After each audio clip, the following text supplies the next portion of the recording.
I've lived my entire life in a holler out in the outskirts of Wyoming County, West Virginia, deep in the mountains of Appalachia. It's a place so remote that most folks don't even know it exists on a map. Just a handful of families in dense, unforgiving woods. This place doesn't have neighborhoods, doesn't have sidewalks, and most definitely does not have trick-or-treaters on Halloween. Halloween isn't a holiday here, it's a test. My family and the others who have lived here long enough to know follow a set of rules on Halloween night. It's not tradition or superstition, it's survival. Those who didn't follow the rules didn't live long enough to tell anyone about it. Our rules aren't just about keeping doors locked or avoiding dark places. They're specific with reasons rooted in events that we don't talk about. My dad always said they came from my great-grandmother's time when people came to these mountains from Scotland and still believed in the old ways. Whether it's spirits or something else that's out there, or things just too old to name.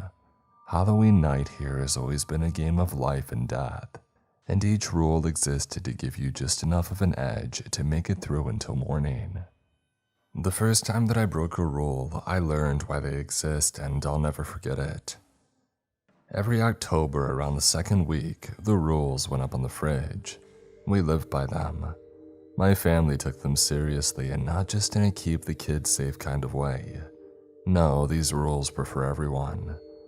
Break one and you would put all of us in danger. Here's how they go. 1. If you hear 3 knocks at the door after sunset, do not answer. 2. If you hear a single hard knock, open the door but do not look at who stands there. Hold out a basket of freshly baked bread and wait until you hear the footsteps leaving to shut the door. 3. If you hear someone call your name from the woods, do not answer. 4. If you see a figure at the tree line wearing a wide-brimmed hat, do not look at him for longer than 1 second. 5.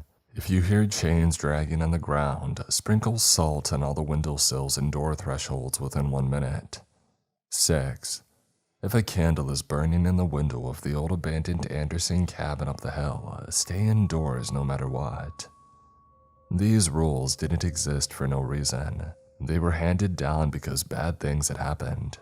People vanished, people died, and strange things occurred. That's just how it was. I remember one specific year, years back, when Halloween night fell on a full moon. The air felt different, charged. My dad had a sense for when things were going to be bad. You could just feel it in the holler, thick in the air like something breathing down your neck. Dad told us to get all the preparations done early. Salt the windows now, he instructed, standing by the door, his face tight with worry. We're not waiting for the chains. I followed his orders without question, pouring salt along each windowsill and at the front and back door thresholds. My brother was baking bread, already anticipating rule number 2, the one that we hated the most. It was the one that forced us to interact with whatever knocked, with whatever stood on the other side of that door. We never knew who or what it was, but we knew that if you didn't offer bread, or if you dared to look, it wouldn't be good. By late afternoon, the house was fortified. The bread was cooling on the counter, its smell filling the kitchen. The fire was lit, burning low, and a 12-gauge lay across Dad's lap like it always did on Halloween. Isaac, my younger brother, sat closest to the window, glancing out every now and then. We had about 3 hours before sunset. The rules were clear, everything bad happened after dark. But the waiting was the worst part. The longer we sat there, the more anxious we became. Did we use enough salt this year? Isaac asked quietly. Dad didn't answer. He just stared into the fire, gripping the gun tighter. That was answer enough. The first knock came just after dark. A single knock, slow and deliberate. Isaac and I froze, staring at the door. Dad stood up, motioning for us to stay back and be quiet. I swallowed hard, heart pounding in my chest. It was time to follow rule number 2. Without a word, Dad picked up the basket of bread from the counter, freshly baked and still warm. He walked to the door, resting one hand on the knob. "Remember," he said, his voice low and steady. "Don't look." He opened the door just wide enough to slip the basket through the crack, his eyes focused on the floor. The warm smell of the bread wafted out, and I could hear a faint shuffling on the porch. Whoever or whatever it was out there. I saw a flicker of movement from the corner of my eye, a shadow stretching across the porch, but I didn't dare look. Dad held out the basket, his hand shaking slightly. For a few heartbeats, there was no sound, no movement, and then footsteps. Slow, heavy footsteps retreating from the porch. He waited until they had faded completely and then shut the door quietly, locking it tight. Isaac let out a breath. "Why don't we just leave the bread out early? Why do we have to wait for the knock?" Dad's face was pale and his eyes were hard. "We have to wait for the knock, and if we don't answer the knock, it'll come in." We thought it was over. We had followed rule number 2 to the letter, and for a moment it seemed like things were quiet. But here, nothing stays quiet for long on Halloween.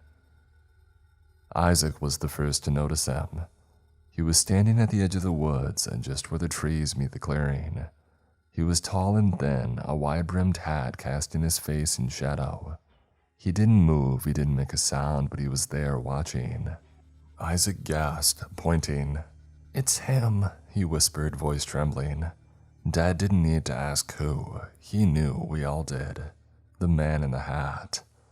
"Don't look at him," Dad snapped. "Not for more than a second." I glanced, just enough to confirm that he was there. A tall, dark figure almost blending into the shadows of the trees, but distinct enough to make my blood run cold. I looked away quickly, heart hammering in my chest. We got away from the doors and windows of the house and sat huddled in the living room. The fire, our only light. Outside, the man in the hat stood at the tree line, unmoving as the night crept on. It wasn't until after midnight that we heard the chains. At first, it was faint, a metallic clicking that seemed distant, almost like it could have been the wind, but it grew louder and closer until it was unmistakable. The sound of chains being dragged across the rocky ground outside. Isaac's face turned pale. He shot me a look, wide-eyed and terrified. "The salt," he whispered. Dad nodded grimly. "Go check." I got up slowly, trying to control the tremor in my legs. I circled the house, inspecting every window and door frame. The salt lines were intact. Nothing had disturbed them. The chains continued to scrape outside, dragging closer and closer, but we didn't dare open the door. We didn't dare look. We stayed inside, sitting together in the flickering light of the fire, listening to the sound of the chains until the first light of dawn broke through the windows. We had made it through the night. The man in the hat was gone and the chains had stopped. But as the morning light seeped through the shutters, I glanced toward the old Anderson cabin up the hill, and there it was. A single candle still burning in the window. The rules are clear. When the candle burns in the Anderson cabin, you stay inside. No exceptions, no excuses. Even with the sun beginning to shine and the birds beginning to chirp, the sight of that candle filled me with a primal fear. We have to wait until the candle goes out before we can go outside, before the night is truly over. And that's how it goes here. The rules aren't just there to be followed. They're there to keep you alive. And if you're smart and you don't ask questions, sometimes it's better not to know. Halloween here has always been terrifying, but last year was different. It wasn't just the usual unease or the normal anxiety that came with the setting sun. It almost felt like the rules weren't enough anymore. My dad was getting older and his movements were slower, his hands a little less steady. We all knew it, but nobody said anything. We just followed the rules like always, hoping that would be enough. We spent the day in preparation, salting the windows, baking the bread, the usual. Isaac and I were jittery, pacing around, double-checking everything. With my dad getting older, we felt a greater pressure to take it upon ourselves to prepare. The sky had darkened faster than usual, clouds rolling in from the west, blotting out the last rays of the sun. By the time that dusk fell, the fire was burning low and the house sat in darkness. Dad sat in his usual spot by the door, the shotgun across his lap. The basket of bread, fresh out of the oven, sat next to him. We all waited, our hearts pounding in the silence. I kept glancing at the windows, expecting to see the figure in the hat or hear the drag of chains. And then it came. A single knock, loud and deliberate. Dad stood up, and just like every other year, "Stay put," he muttered, picking up the basket with his trembling hands. His face was pale, but his voice was steady. Isaac and I exchanged a nervous glance as Dad approached the door. As always, I stared at the floor, focusing on the sound of crackling fire, and trying to block out the sense of dread that had settled in my gut. He opened the door a crack, just enough to push the basket through without seeing whatever waited on the other side. But this time, something went wrong. As Dad leaned forward, he knocked the basket against the door frame and lost his grip.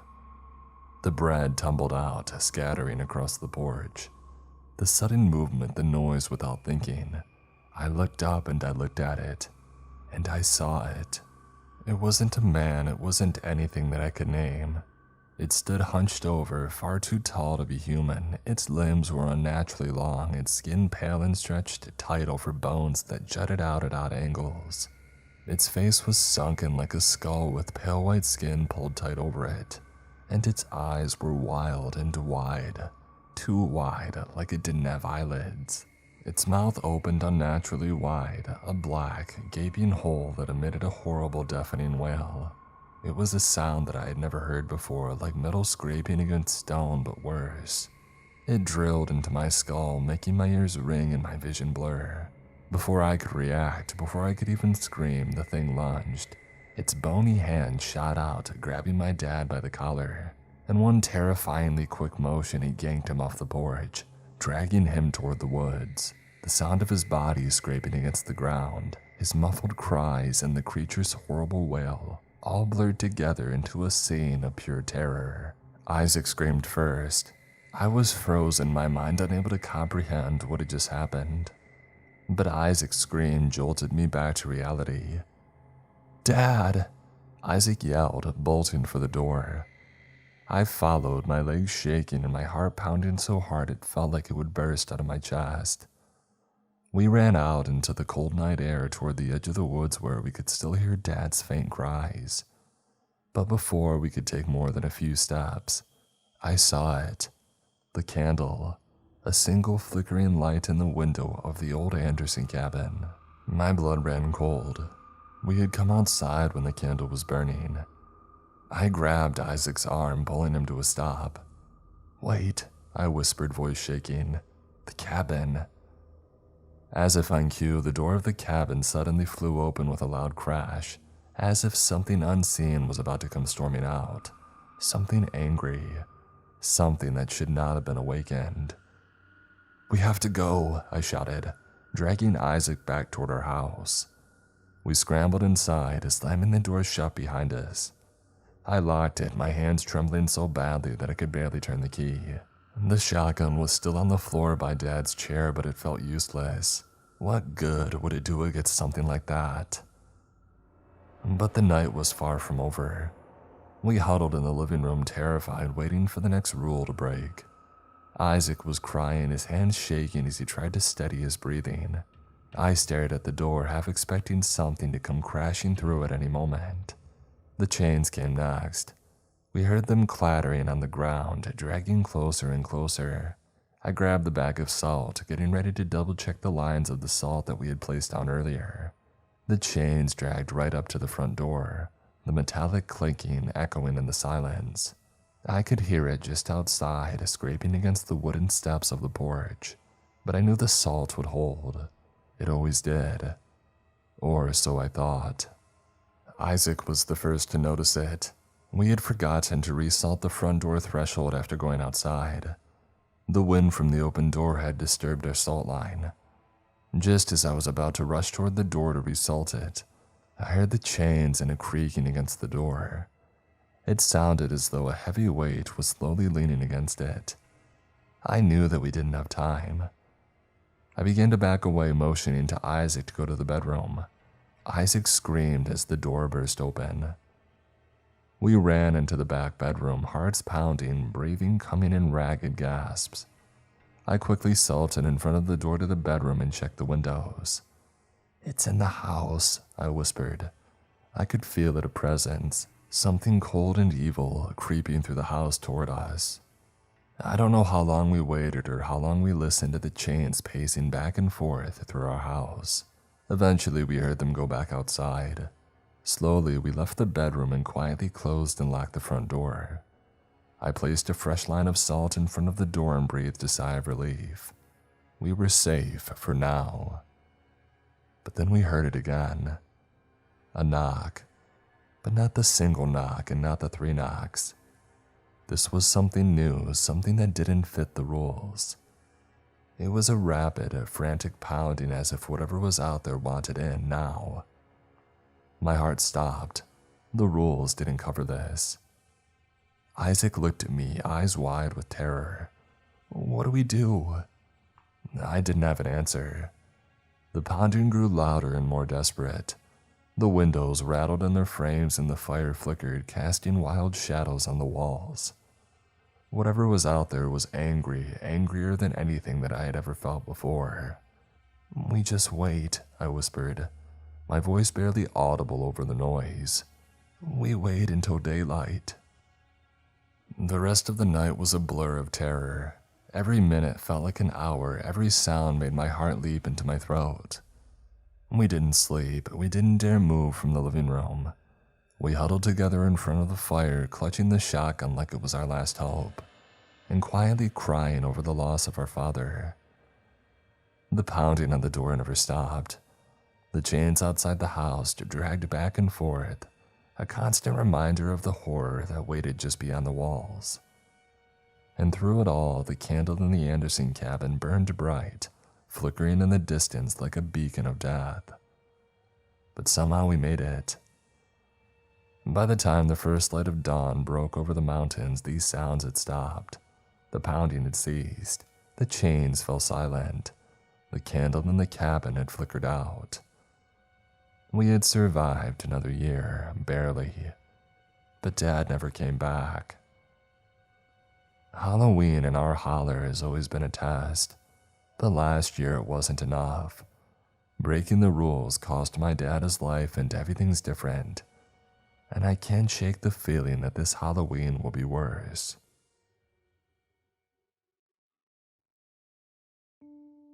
Today's episode is sponsored by Ali. Now everybody has heard the phrase, "a dog is a man's best friend," and it couldn't be more true. I love my dog Jack, and I would do anything to make sure that he's treated the best.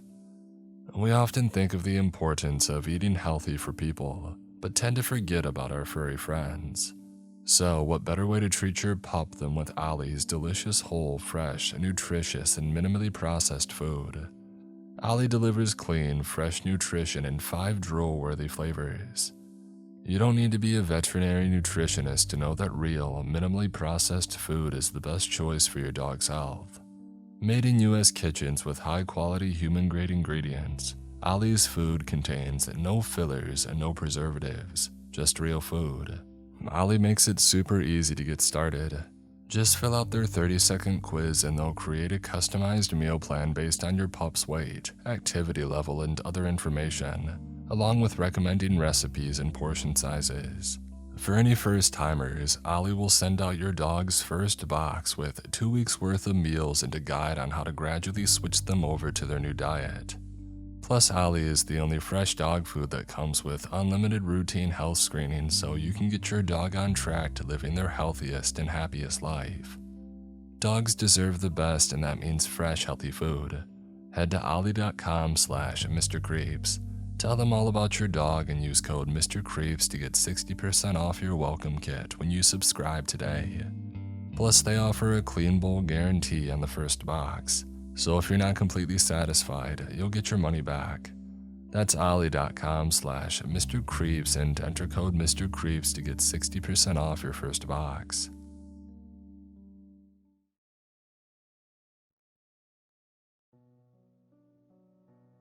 I was born around the Appalachian mountain area. After I left school, I moved around a lot. A great deal happened in my life in the past 5 years. Recently, I had gotten a call that my uncle had passed away. A simple cabin hidden deep within the woods and a truck was all that had been left of his life. After everything, I decided spending some time at the cabin would be a good idea. The cabin looked a bit on the rougher side when I arrived. My uncle had hurt his back and wasn't able to do most of the upkeep for a while. I hadn't been there for years and it took some time to figure out what I was doing. After about 2 weeks, I got the small cabin back in shape. Since I wasn't in a rush to leave, I bought more supplies to stay a bit longer. It felt odd not having a schedule. For so long, my life didn't change from day to day. I was stuck doing the same things at the same time to keep the bills paid. And in an instant, that all had changed. And gray threatening clouds started to roll in while I was fishing. I checked my phone trying to see what the weather would be like for the rest of the night.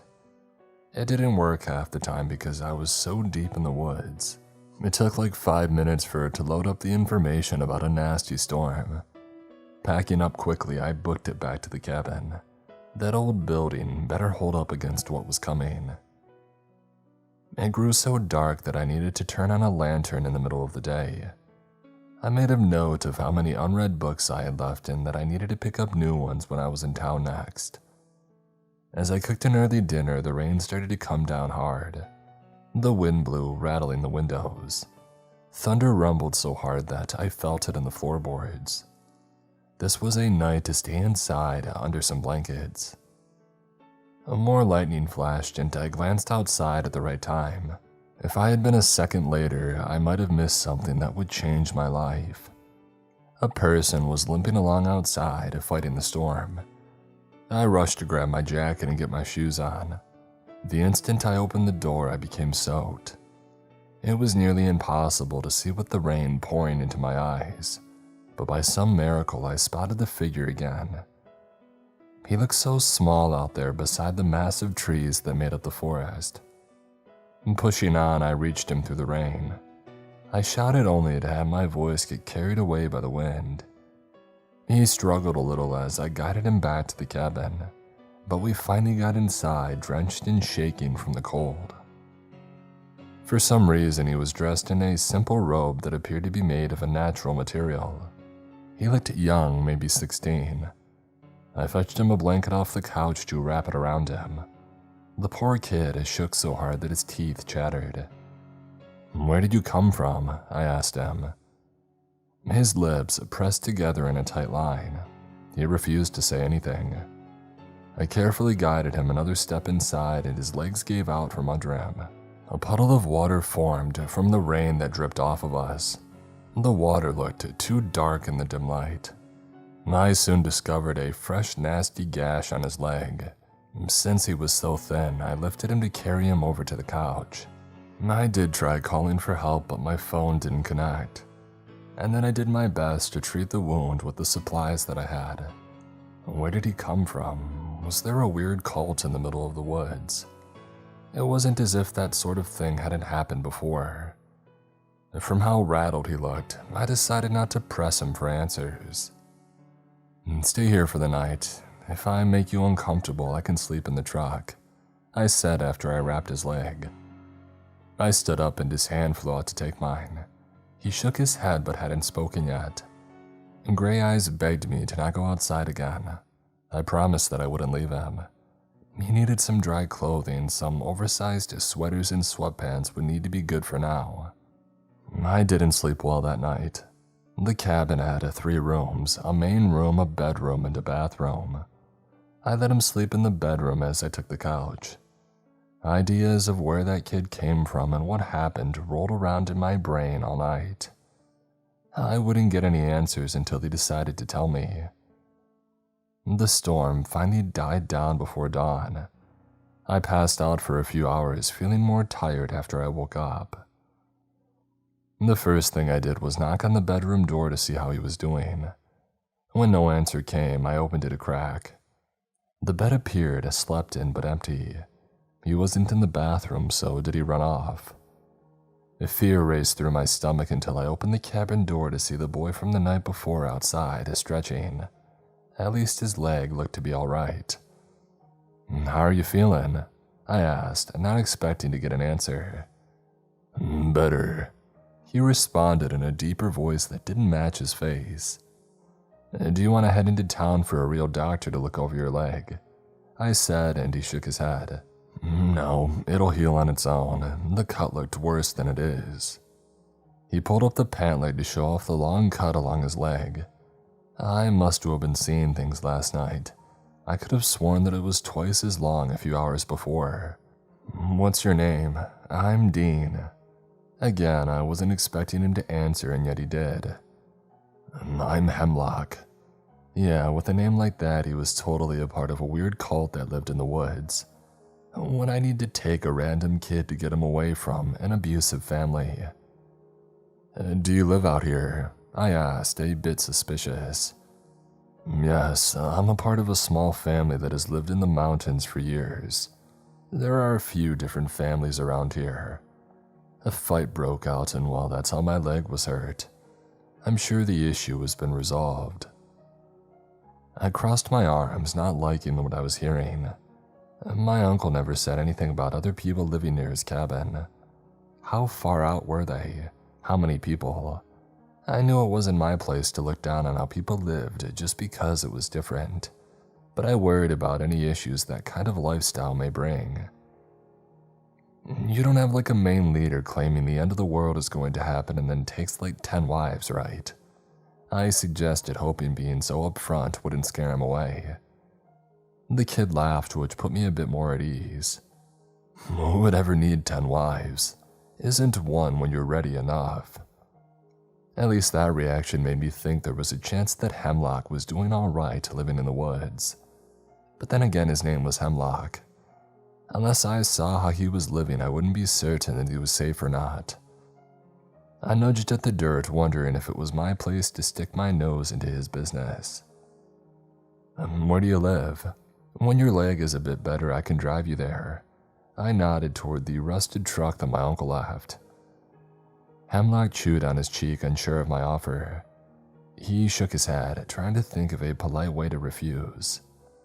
"We would need to walk. It's far into the forest and there are no roads. I'll be fine to return on my own. I would like to do something to repay you for your help." I shook my head, but it didn't look as if he would accept the lack of repayment. I thought for a minute, wondering if there was anything that I could ask him to do. "Let's go fishing today." It was an easy chore that would keep him off his injured leg. I had 2 rods, so we didn't have to share.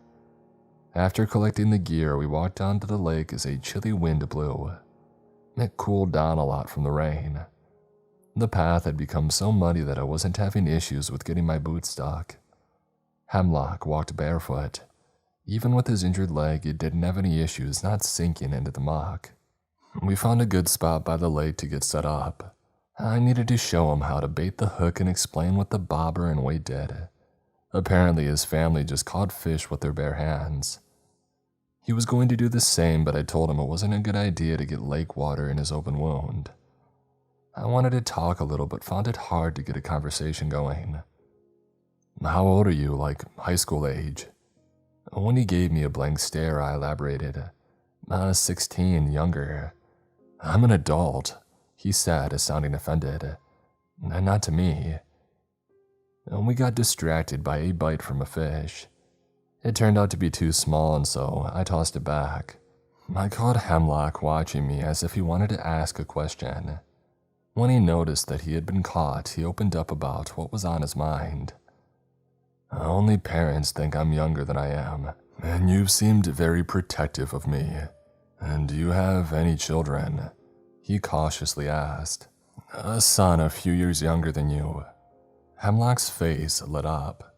He half expected to see another kid his age appear at any moment, and I bet he easily made friends. "Will he be spending any time at your cabin?" "No, he's with his mother," I replied, hating how cold my tone sounded. Hemlock knew to drop the subject and felt awkward bringing the whole thing up. He made things better between us by snatching a fish who had foolishly gotten too close to the edge of the lake. By lunchtime, we had enough fish for dinner. I had caught 2 while Hemlock caught 6 by baiting the water and grabbing victims before they knew what was coming. I insisted that he stayed for dinner, but it seemed like he was ready to run off at any moment. I offered to cook while he cleaned up. The smell of the lake clung to his clothing, which he hadn't noticed. The cabin had its water system. I wouldn't have been able to stay out here for as long as I had without hot water. I showed Hemlock how the shower worked, but said that he could also have a bath if he preferred. I cleaned and deep fried the fish along with a few side dishes from whatever canned goods I had around. My guest came out of the bathroom dressed in more borrowed clothing, his cheeks still red from the hot water. The soap smelled too strong for me to use. Hot water is such a nice treat. It's such a hassle building a fire to warm up water that we don't bother doing it very often. My eyes narrowed at him after I set down a plate of hot food. Was it healthy to take cold baths all the time? Maybe I did need to see what kind of place he was living in. Hemlock dug into his food, unaware of what he had just admitted. For a small guy, he sure ate a lot. Having a full stomach and a bath knocked him out. I cleaned the dishes as he slowly drifted off on the couch, promising to get up soon to help me clean up. I had planned on letting him sleep through the night and then making sure he got home safely the next day. Sometimes things just don't work out the way that you want them to. It had gotten dark when Hemlock started to stir in his sleep. A noise came from outside. It was as if somebody was walking just in front of the cabin. There shouldn't be anybody around here in the dark. I grabbed the rifle next to the door and stopped to listen. The gun had belonged to my uncle and I hadn't fired it before. I knew that it was still loaded from when he had been alive, but I hadn't found any spare ammo in the cabin. A soft knock came. I tensed as I started to reach for the doorknob, the gun in my other hand. If the person wanted to cause trouble, I was positive that I could deal with it. "Don't," Hemlock shouted from the couch. I had just turned the doorknob when he spoke up. The wooden door exploded inwards, knocking my body a few feet back. My entire body heard as stars danced through the darkness. My head slammed against the wooden floor, stunning me for a full minute. I climbed out from under the door, rifle still in hand, but my body refused to stand. 2 strangers stood inside the cabin. They were dressed in sewn together dirty rags. Their bodies were tall and bone thin. One had a hand with long fingers wrapped around Hemlock's arm to start dragging him towards the open doorway. "Let go of him," I said through gritted teeth and raised the rifle. The one man turned his head to show a long grin. His mouth appeared unnaturally thin. His dark eyes were set into a skull-like face. "Oh, how cute. Let's take this one too," he said in a raspy voice. "No, you know the deal. We do not involve outsiders," Hemlock nearly begged. The man fully turned around to face me, his movements stiff as if a corpse had started to walk. "Oh, he sheltered you. He's no longer an outsider," the stranger pointed out. I didn't care about what they were talking about. I just needed to get these 2 out of my cabin. "He has a family if he goes missing." Again, Hemlock was on my side. But both the men laughed. The sound chilled my spine and caused fear to run through my body. The taller of the 2 men looked over me. The dark eye sees something that no human should be able to. "No, he doesn't." The shorter one spoke in such a wispy tone that I could barely understand the words. And then he spoke clearly, but not in his voice. No, the voice of my wife came from him. "I'm going to my sister's for the weekend. I'm taking Pumpkin with me. Call me when you're done with work." That was what she said in her last voicemail to me. How did they know that? Did they somehow get to my phone while I was at the cabin to hear it? When the taller one spoke, it said something that no one should ever know. "Mom's going to take me for some driving practice after school. We might be." I pulled the trigger before he finished speaking. I couldn't bear to hear my son's voice coming from that creature's mouth. My hands trembled too much for the shot to hit. I couldn't even focus enough to see if I could use the gun again. My stomach turned from guilt and rage. How did they know what to say? And how did they sound exactly like people they shouldn't have ever met before? Both cackled, enjoying my pain as Hemlock's face fell. A clawed hand reached around to take his face under his chin to painfully lift it upwards. Look at what you did. You let a human get involved with us. Now we must eat him. Not only that, but you got your silly father killed by attacking us first. His eyes widened, unaware of if the creature was lying about his father's death. I looked around trying to see if there was a weapon that I could use. The rifle was useless aside from being a blunt object, but I needed to get us the heck out of here. I no longer cared about who these two were. The important thing was how to get away. You're lying, you attacked us. We only defended ourselves. Our tribe has abided by the agreement since it was made. Why would we ever go against it?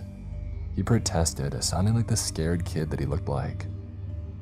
After you're dead, then it'll be our word as proof. The winter was very hard on us. I fear the next one shall kill more of our kind. So be a good little boy and don't fight in the same way your father did. We don't want to damage such a nice coat a second time. That was enough to get Hemlock to fight back. A set of fangs appeared in his mouth as a deep growl rumbled through the cabin. He bit down hard on the hand that had held his chin. While those three were distracted, I rushed over to the other side of the room to grab the longest knife that I could find. The taller man closed the distance between us in 3 steps. I turned on my heel to plunge the knife right through his body, but to my sheer horror, it didn't even slow him down. His long fingers easily tore through my shirt to dig into my stomach. Pain ripped through my body as I struggled to keep a scream down. I found another knife to try and stab it into his eyes, but I missed and hit his neck instead.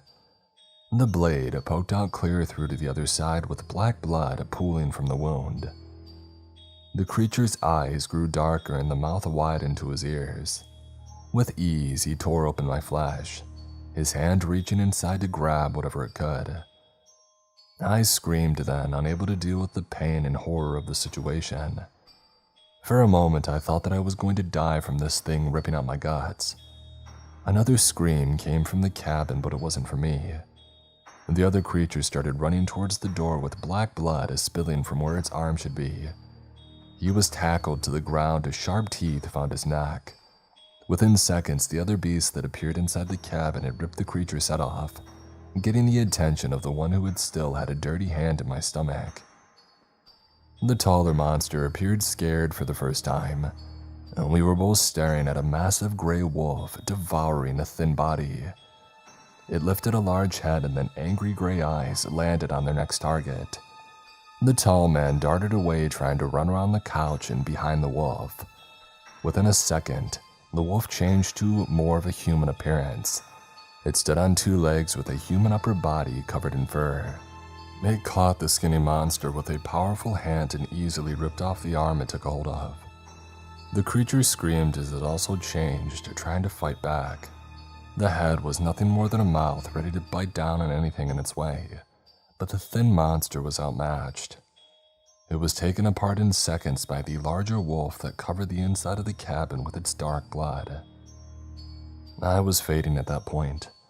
I fell to the ground, the pain eased into a comfortable numbness. If Hemlock was alright, I knew that it would be fine to accept my fate. All the fear that I had felt slowly started to drain away. Somebody had lifted me off the ground and I faintly heard a voice calling out my name. I forced my eyes open to see a blurry vision of the boy that I had found in a storm. His eyes were wet with tears. My brain didn't understand his words, but I knew that he was asking something. I closed my eyes again, considering what I should do.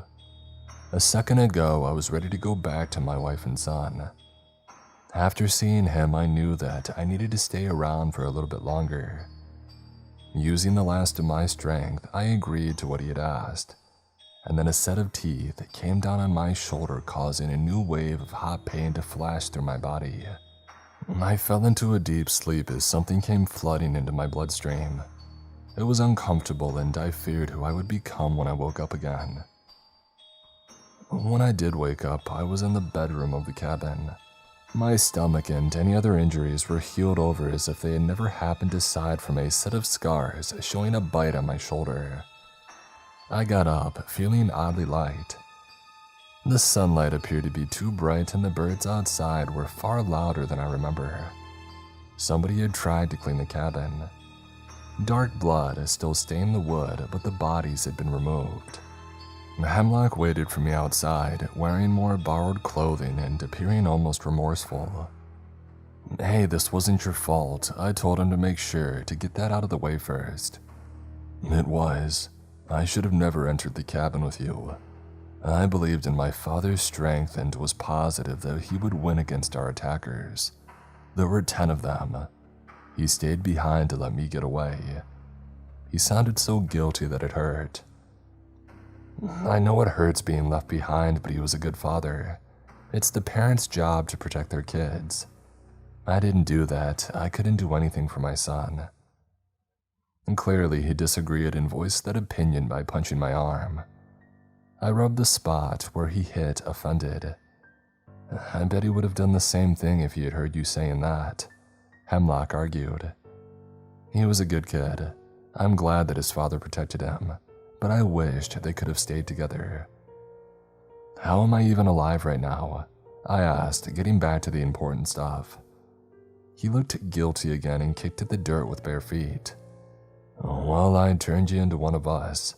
I'm sorry, but it was the only way," he admitted. I kind of figured it was something like that. "Now what, am I gonna turn into a wolf every full moon and devour backpackers?" He wrinkled his nose at the suggestion and shook his head. "No, it'll take a few days before you'll be able to fully transform. With enough strength, you'll be able to do it any time it's needed.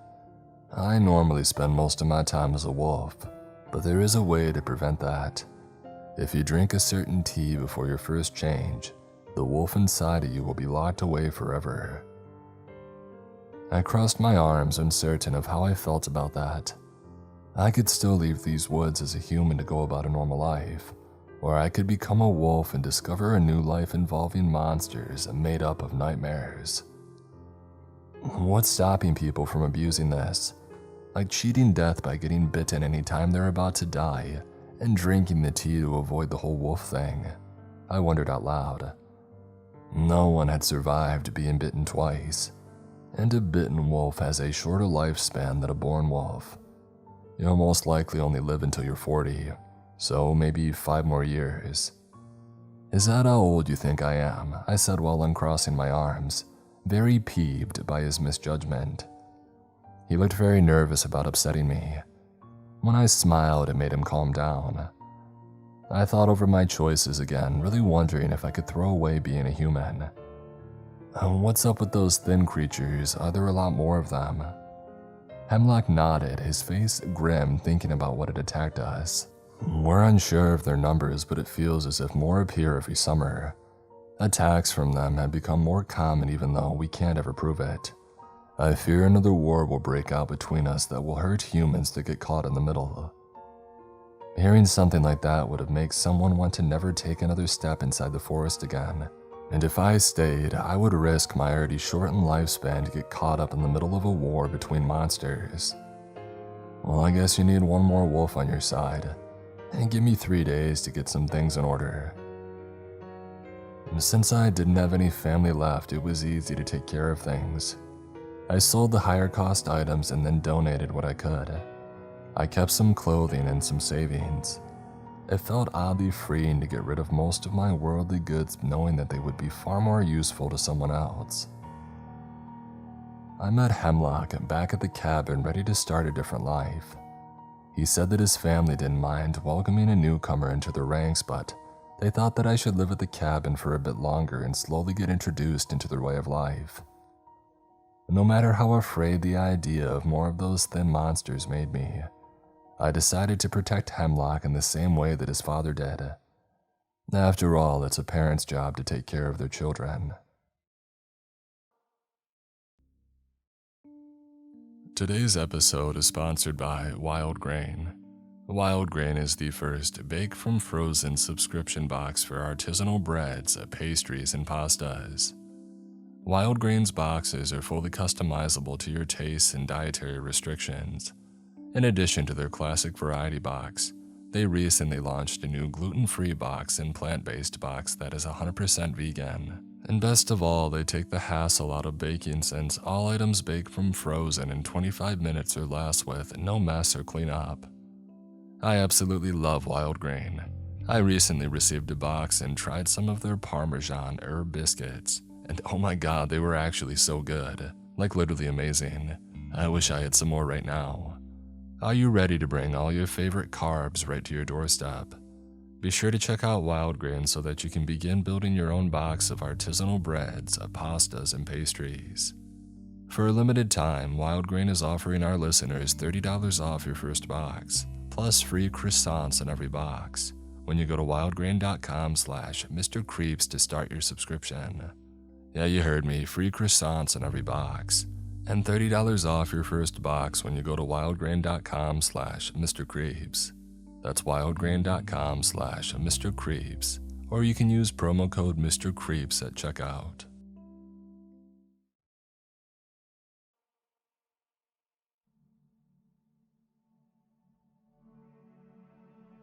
I don't care what anyone says, 12,000 subscribers is a big deal. If I asked you how many you know who you can call friends, you might say maybe 8 or 9. The amount of people who truly care about what you have to say is probably even less than that. I, on the other hand, have thousands of fans catching every new episode with fervor and praising me in the comments. It started off just as a hobby, and I suppose it still is. I do plan on quitting my job at Target though, as soon as the channel really starts to take off. It started off with prank videos, funny animals, and messing around with friends. Anything I thought might get the views pouring in. I didn't think that my big break would be the shaky GoPro footage of me and Josh crawling around the abandoned trailer park on the edge of our hometown. Josh, by the way, was my channel's co-creator. He was also my brother, but the less said about that, the better. Since that first taste of success, my channel became dedicated to urban exploring. Josh and I would take our van around the state, trespassing on abandoned, yet still often private property. We filmed in old hospitals, apartment blocks, schools, that sort of thing. If we didn't find anything too interesting, sometimes we would reshoot a few scenes with a twist and add in a supernatural element. As safe as this formula was, things were starting to get stale. The last couple of videos were maybe getting a few hundred views each, and we were running out of interesting enough places to explore. The problem was our budget, or a lack thereof. We could barely afford respiratory masks to combat the constant patches of black mold that we would stumble across. To be able to travel to some of the most breathtaking locations even within the country, it felt like a distant dream. This is why the email felt like a godsend. I was throwing a quick eye over some junk mail, checking if anything important had slipped through before I deleted it all. And that's when I saw it. The guy's name was a jumbled bunch of letters and numbers, as was their Gmail account. What really caught my eye was the subject heading. Interesting location. I clicked on it expecting to find another suggestion for a great place to film, which then ends up being in Bulgaria or some other Eastern European country. Instead, the email was composed of a quick little message to me, followed by a set of coordinates. Hi Hal Explorers, a big fan of the channel. I've been watching you for a year and I love what you do. I wanted to share a location with you. I found it recently. Inside past a cave mouth. Again, I love your channel. Please keep it up. I got the impression from the message that English wasn't their first language, which didn't give me much hope. Regardless, I copied the coordinates he included and pasted them into Google Maps. The pin dropped 5 miles from my house. I immediately rang Josh and told him to get his stuff ready. A day later, we had all the equipment that we could muster and a bag full of provisions, mainly pastrami sandwiches and Gatorade. On top of that, we had a flashlight, some semblance of a first aid kit, a length of rope, a piece of chalk, and a spare flashlight. So far, we've never used the rope for anything, but I find it helps with the professional image. It was during the drive to the location that I thought maybe we should have checked it out beforehand, just to make sure that it was worthwhile. Then again, even if it did turn out to be a dud, it's not like we wasted any gas money at this close of a distance. We drove into the forest and then the dirt path that pittered out. We parked up and grabbed our stuff. Now I know the area. I've spent most of my childhood exploring these woods. I knew there weren't any abandoned structures in the area, but what I did know was around is caves. Now my mother warned me extensively never to go near it. Carved into the sloping face of a small hill was the dark entrance to a cave system. Following the map on my phone, it took 20 minutes of walking to get from the path to the entrance. The first thing I noticed was a scattering of crumpled up beer cans and broken bottles. I feared that whatever treasure was down there had already been desecrated, but I carried on. "You know, Mom told us to never go near this place," Josh said abruptly. "Josh," I said, shining my torch in his face. "You're 24, man. What do you care what Mom says?" "Nah, it's not that. It's just she really didn't like us playing out here, you know. I don't think we even saw this place and she was still warning us." I crouched at the entrance and shone my light into the shadows. The cave went on another few meters and then stopped short of anything interesting. I took a few steps towards and saw that there was a thin opening near the back. Bingo. I grabbed the bag and moved forward. "I think a school friend of Mom's went missing here when she was younger," I said to Josh, goading him in. "That's why she was so paranoid." Josh tentatively followed me deeper in. The thin opening was only a little wider than my forearm. It was a tight squeeze, but I reckoned that I could make it. I faced my torch towards the opening and saw that the ground underneath looked firm, and only around 2 meters down. "Okay, Josh, start filming," I said as I took the rope from my bag. I tied a random Boy Scout knot around my waist and threw the other end of the cord just out of shot. Josh held the small camera in front of him and gave me the thumbs up. I winked at the camera and threw my bag down the opening. Josh immediately stopped recording. "Wait, you're actually going down?" he asked, actually concerned. "Sure we are, and don't stop recording," I said as I threw my legs forward and fell down into the opening. A slight graze was the worst of it. I grabbed my bag and shouted for Josh to come down. I picked up my torch and illuminated the area around me. I had fallen into a small, cavernous chamber. I could hear the faint dripping of water from stalactites, and at the edge of the chamber was a hole, brutalized into the rock face. I walked over to it as Josh began to shimmy down the crack. "Hey Josh, I think I found something," I said, casting the beam of my light down the tunnel. Josh landed gruffly and picked up his bag and equipment and walked over to my side. With a sigh, he followed me into the tunnel. He carried on for a few yards before leading into another chamber. We repeated our maneuver of dropping the supplies in first before crawling in ourselves. This cavern was sloped and uneven. With only one direction to go, we continued descending forward. Dishearteningly, we came to a dead end. We dropped the bags again and looked at each other. "Maybe it's a dud," Josh suggested. Probably. I had high hopes though," I said as I took a sip from my water bottle and leaned against the wall. I felt something sharp dig into my side. "What the heck?" I muttered to myself, turning around. I shone my torch towards where I had been leaning. Sticking out from the wall was a metal door handle. I looked at Josh to make sure that he was filming, and then back at the handle. It was barely noticeable, covered in rust and sediment. I tried it.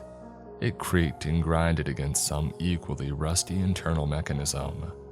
I pulled back and watched as a large rectangular section of the wall swung open. I turned to Josh, a look of pure glee plastered across my face as I pumped out some spiel for the video, hyping up our discovery. I talked to the camera as I walked into the unknowably long, uniform concrete tunnel that lay on the other side of the door. The metal door, whether on purpose or due to the sheer process of time, was covered in sediment which blended into the cave walls. As we entered the corridor, Josh made sure to leave marks of chalk on the wall. With most buildings, it was never too hard to find your way out again. This place, however, was shaping up to be a real maze. I wouldn't have been shocked if we came across a minotaur. It was pitch black, pure darkness other than the weak beams of our torches. My only worry was the footage quality as Josh and I descended further into the tunnel. It snaked sharply left from right, but never split into more than one continuous path. The walls were dry and gray. Other than the occasional stain, they were completely bare. I had stopped talking now, letting Josh film me traversing the corridor from behind. After a few minutes of walking, we turned a corner that ended in another door. Once he arrived at it, I realized that it was the exact same as the first one that we had come through, only without the obvious aging. It was metal, robust, and covered in a thick layer of dust. It looked like it hadn't budged in a decade. I let Josh squeeze past me, which was difficult in the cramped quarters, and get a close-up on the door. Once he had, I told him to open it. Wordlessly, he did. We entered a small, white-tiled room with rusty shower heads lining the walls. Through another identical door, we came into what looked like a locker room. Hanging all around us were jumpsuits and masks, all made from the same rubber-like material, all a dull amber in color. Josh filmed me taking one of the dust-covered masks down from the wall. I held it in front of my face and made a reference to an obscure video game. Before moving out of the room, I hung the mask back up. There was an old Urban Explorer motto: "Take only pictures, leave only footprints." I followed it most of the time. Beyond the next iron door was a flight of stairs, descending even further. The steps were concrete and scattered with once sodden, now bone-dry papers. I held the torch level as we walked down them. The hand railing was rusted and the fluorescent light bulbs overhead were shattered. I felt the broken glass crunch under my boots as I neared the bottom. The stairs ended in a lobby that wouldn't have looked out of place in a medical institution. I walked out over double doors that lay on the ground, covered in debris. Shining the light around, I saw that there were 3 different passageways leading off from this main room. Josh was filming the rows of old tattered seats as I walked towards the map painted onto the far wall. It had a helpful orange square with "You Are Here" written next to it. In white paint, it outlined the structure's layout. If it was accurate, then this place was truly massive. I called Josh over. "What did you find?" he asked, poising the camera recorder. "I think it's a diagram of this place," I told him, my finger following the map's trails. Josh zoomed in as I noticed the symbol key. Dotted around the map were small denotations. I matched them with the key, trying to figure out which rooms were being shown.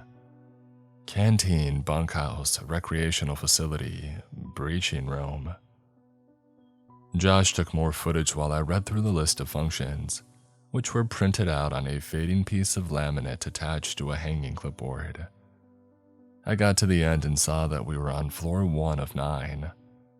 "Holy crap, this place is huge," I muttered. "What do you think this is anyway?" Josh asked. I turned to him but looked directly at the camera when I answered. "Well, of course we don't know, but my best guess would be some sort of nuclear facility. Maybe a decommissioned bunker, something along those lines. You know, the government rarely told us where they built these things, so it wouldn't be all that crazy." Once the scene had exhausted itself, I took a picture of the old map on my phone and we moved on. The place was an absolute goldmine. It was like a mix between a Soviet weapons silo and an old hospital. We left marks on the Libertine walls to help with the last case scenario of getting lost. I felt more confident now with a map, but we couldn't be taking any chances. Every single surface was covered in grit and grime. I could see the particles dance and shift within my torch's beam. As I walked down these abandoned halls, ducking into every room without a locked door, I couldn't believe that nobody else had come across this place before. I was excited. This felt like the big break my channel needed, and Josh was recording every second of it. Most of the first floor was rooms full of stacked beds. The bunkhouse where the workers would have slept and I imagine spent most of their time. I couldn't help but wonder what they were doing down here. I sat on the edge of one of the beds and pulled out a locked box from underneath. It was heavy and made from solid leather. After a while of trying, I realized that I couldn't open it with brute strength, and I kicked it back under the bed. As I stood, I realized every bed had a similar locked box underneath. I tried a few more, all with the same issue. I shrugged at the camera and I left the room. After walking around the first floor for a few minutes more, we came across another stairwell. I motioned to the camera to follow me down as I grabbed the rotting wooden handrail and descended further into the facility. 2 turns later, the stairs ended in a narrow corridor. Countless doors, most of them locked, were dotted along the walls. I tried to peer through these small windows on the doors whenever they had one, but something covered each of them from the other side. This floor, the second floor, was a maze in every sense of the word. Josh filmed me taking a dozen corners left, right until we came to another small foyer. I sat on one of the decomposing chairs and I tied my shoelace. I shivered as a cold breeze caressed my neck. Judging from Josh's reaction, he felt the same thing. I looked around for a vent, but I didn't see one. I stood up and kept moving. We pushed through a series of hanging plastic sheets and on the other side were greeted with another door leading into another stairwell. I took out my phone to check my picture of the map and realized that it only showed the layout of the first floor. I smiled when I realized my error and made a joke about my intelligence, or a lack thereof, to the camera. I put my phone back in my pocket and I opened the door. Halfway down this flight of stairs was an overturned desk and 2 chairs. I crouched and opened the small drawers on the overturned desks. A few pens fell out, nothing of note. I climbed over the obstacles and then took the camera from Josh so that he could do the same. Once we were on the other side, I turned and dramatically kicked the double doors open, making a movie reference as I went. There was a door directly to the left of where we came into. We ignored it for now, instead of walking to the end of the snubbed corridor. There were 2 doors and a sign containing 2 arrows, one pointing towards the bathrooms and the other towards a dining hall. "Well, I am feeling pretty hungry," I said to the camera, rubbing my stomach. I cringed soon after and made a mental note to cut that out. Through the swinging doors and into the canteen, we were greeted by the largest room that we had seen yet. It must have had the floor space of a football pitch or 2, and the rows of benches blurred into a mirage the further that they went. I'd like to remind you at this point that we were in total absolute darkness, other than what light our handheld torches threw out. As we ambled through the hall, it was a wonder that we didn't trip over anything. A small glint caught my eye, and I sat down on one of the sterile blue-gray plastic benches. Josh stood next to me and filmed close up what had lured me over. I admit I thought it was a coin or maybe a hunk of jewelry, but instead it was a piece of foil wrapper. I picked it up and looked more closely. It was a packet of apple-flavored chewing gum with 1 bit left. If this is what they were eating down here, no wonder the place is abandoned. "Look at all these E numbers," I said, holding the wrapper up to the camera. I stood and we began walking over to the kitchen. As we did, I kept repeating the same joke I had made in my head over and over. I realized it didn't make any sense, as people don't exactly eat chewing gum, but I didn't feel like reshooting anything either. We kept moving towards the kitchen, and as we did, the smell got worse. Once we had hopped the counter and actually gone into the area where they kept the now long since rotten food, the smell became too much to handle.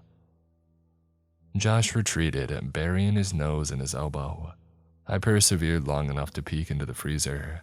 Its preserving cold had long since faded, and the meat that once hung in there was now a stale and black puddle. I gagged and rushed out. Josh filmed me hopping the counter, and we started to walk back to the door that we came through. I stopped, noticing something hanging on one of the white concrete pillars. It was a calendar. I walked over to it and beckoned Josh to do the same. It was left open on March, and every day before the 27th was marked with a red X. I flipped it to the front and saw that it was for the year 2009. We took plenty of footage of my discovery, and I shared my theory in a more serious tone that this must have been when the place became abandoned. After we were done filming, we decided to sit at one of the benches and eat. If you're wondering, I had one of those pastrami sandwiches that we had packed and a Dr. Pepper. Now satiated, we exited to the hall. As soon as we had entered it, I turned left. "Don't you want to film the toilets?" Josh asked, tugging at my shoulder. "I'm sure there'll be more around the lower levels and we can film in them. I just want to keep powering forward," I said. "And besides, we just ate. I don't want to go gawk over some fossilized, decade-old human crap." Josh shrank back, and we arrived at the door next to the one that we came in. It was yet another staircase that we followed down to the 4th floor. As soon as we reached that floor, I knew that we had hit the jackpot. It was like some of the abandoned hospitals that we had seen, but on steroids. Long medical white halls were littered in rusty and decaying equipment. Scalpels and other tools were strewn everywhere. A patient-less IV drip stood at the end of the first hallway like a ghost. I had Josh focus on the bloodied, bunched-up sheets that blockaded a doorway while I snooped around one of the accessible rooms. Inside was what looked like a dentist chair, only it had a large iron tripod dangling from the ceiling above. I felt like a kid in a sweet shop as I looked through all the cupboards and drawers, finding dozens of files and even more cobweb-covered equipment. Among the rubbish, I found a pizza box-sized silver container. I opened it with a click, and inside I found a stack of microfiche. It may have been born after the millennium, but I still knew what they were. I didn't see a microfiche reader anyway in the room, so I walked back out into the halls. I suddenly had what I thought was a great idea, and I held the film in front of my face. I held my torch on the other side and shined it towards me. Instead of illuminating the imprinted images, I momentarily blinded myself. I laughed at my own stupidity and leaned against a wall, rubbing my eyes. And then I heard Josh call me. I followed the sound of his voice past another stairwell entry and around the corridor's bend. He was standing with his camera in front of a giant, obstructed pile of dirt that came down from a portion of collapsed ceiling. Realizing there was no way through, I doubled back and made my way to the door that we had come through. Looking around, I realized that there was no other passageway apart from the one that we had already explored, nor did any of the unlocked rooms have a second door. Cursing, I found Josh again. "There's no other way onto the rest of the floor," I told him, although he had already come to the same conclusion. With a sense of defeat, we left what had been by far the most interesting and promising section of the facility and carried on down to the 5th floor. We didn't stay for long. A pipe had obviously burst somewhere, and the ground was covered in a few inches of grimy and brown water. We tried to navigate our way by hopping from one rotting wooden panel to another. A few gave way under our weight, and by the time that we had reached the door out of there, our shoes and socks were drenched. Not that I was paying much attention, but I reckoned that most of the rooms in that section were being used for storage. We quickly opened the door and closed it, only letting in a small torrent of water which accompanied us down the steps in the form of a fast trickle. The room that we came into was promising, as it had a similar medical flair as the 4th floor. We almost turned left when I noticed the symbol on the door to our right.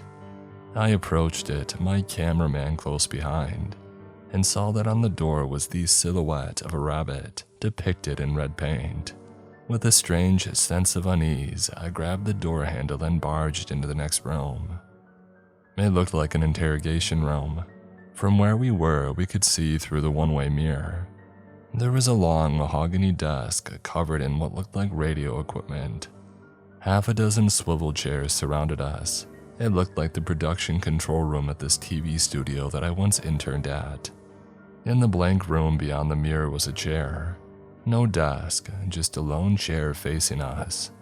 I noticed that there was no door between this room and the blank room, nor was there any door at all leading into the blank room.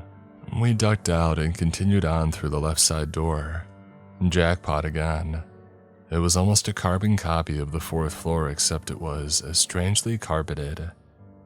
The thin maroon carpet was caked in dust, and it dragged my eyes away from the otherwise white walls.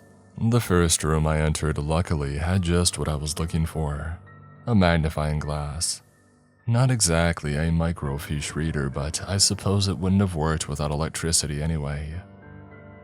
I took the crumpled strip of images from my pocket and held them to the magnifier. The images were grotesque. I was holding 98 tiny pictures of conjoined twins, each connected at the head.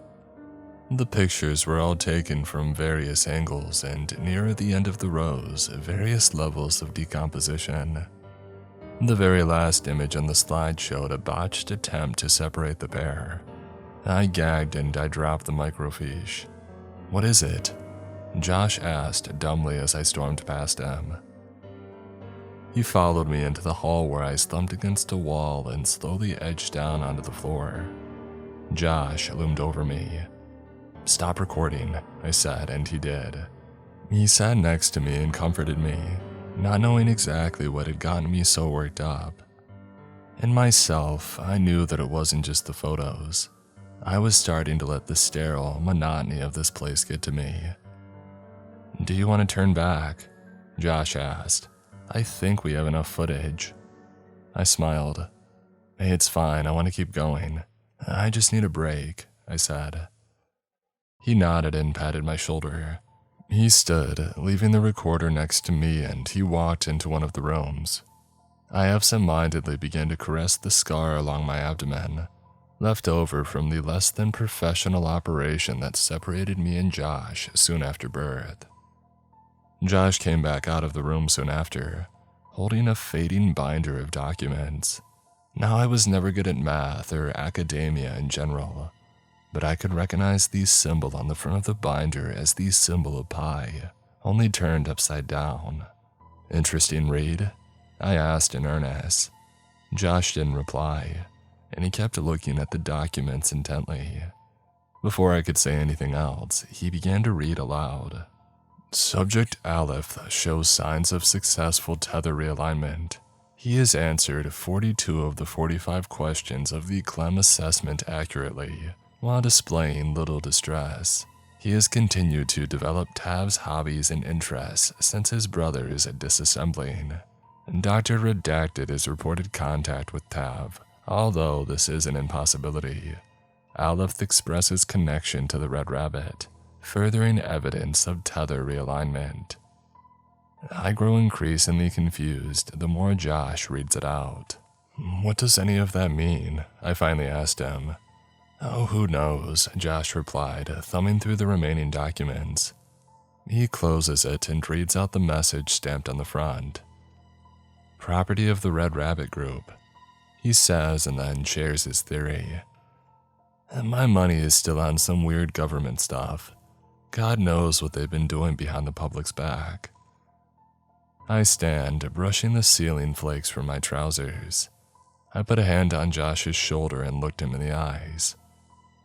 "God doesn't have anything to do with this," I said, and then, "Actually, do you mind if we do this all again on film?"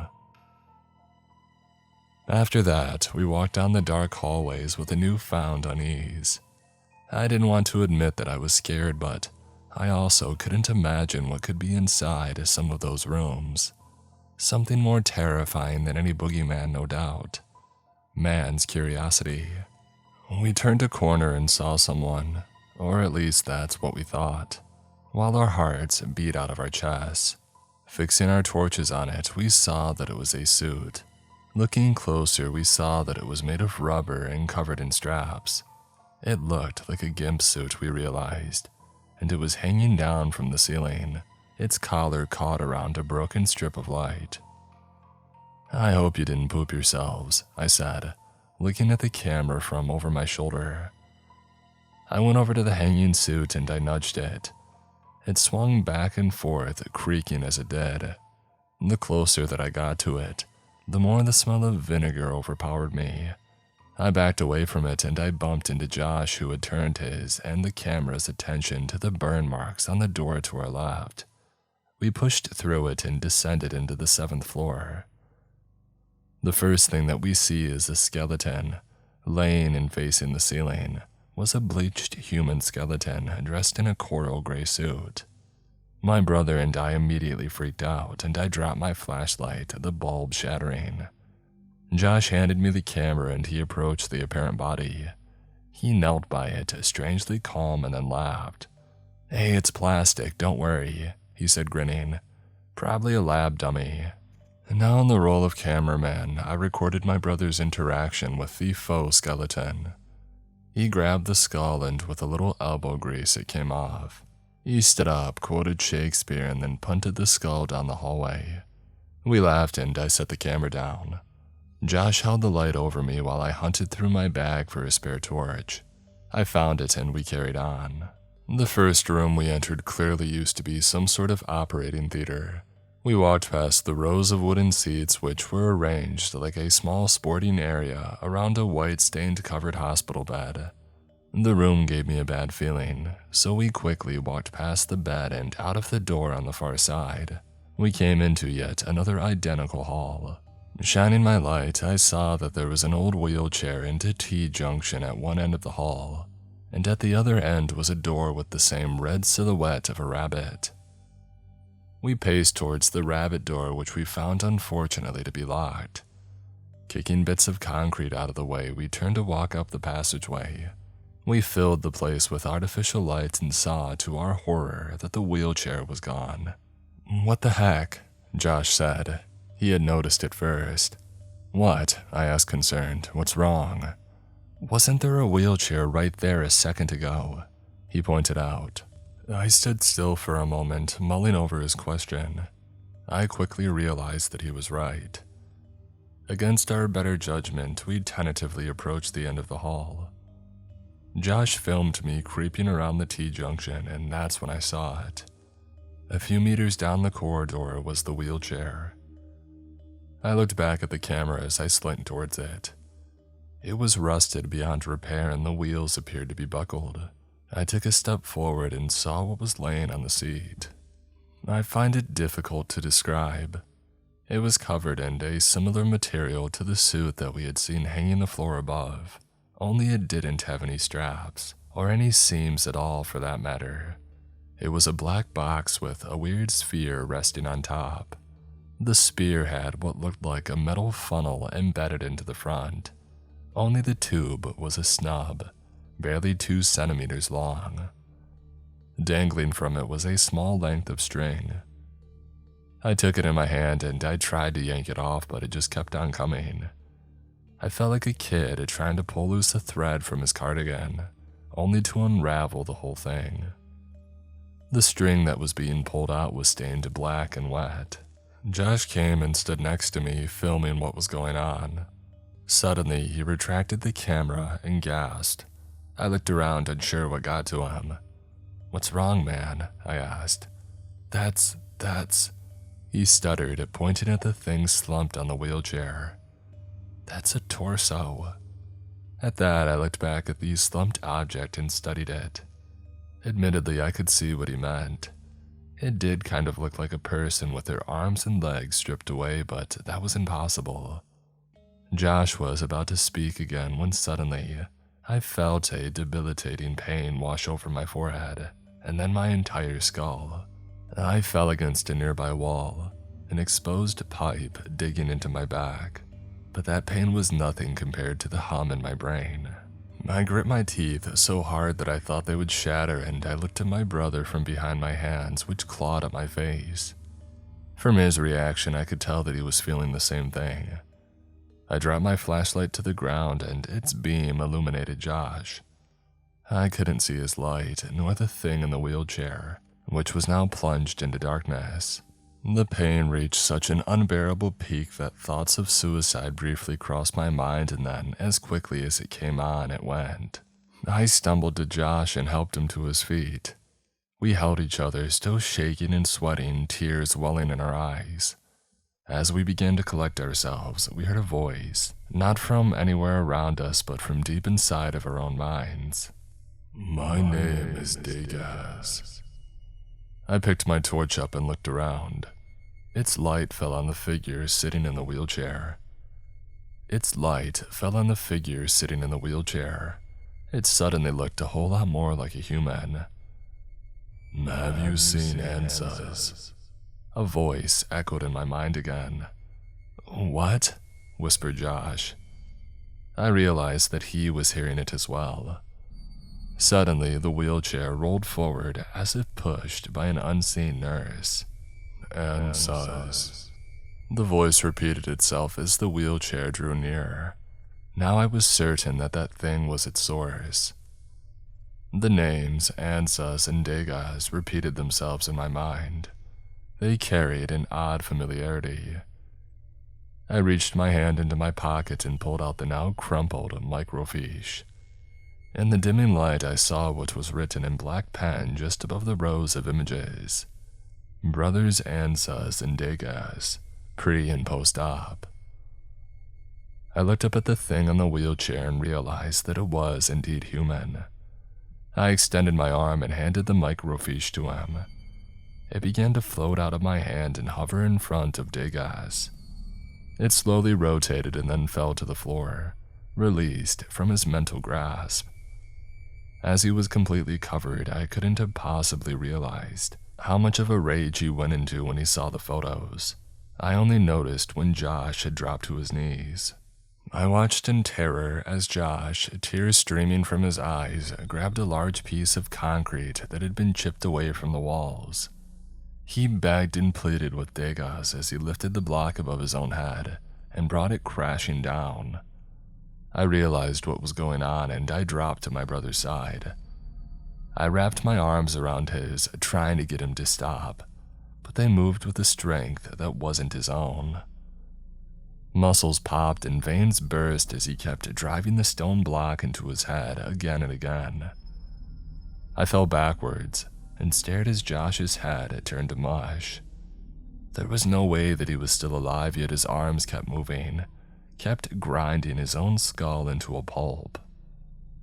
Finally, he lowered the now red chunk of concrete. His arms returned to their side and he didn't stir again.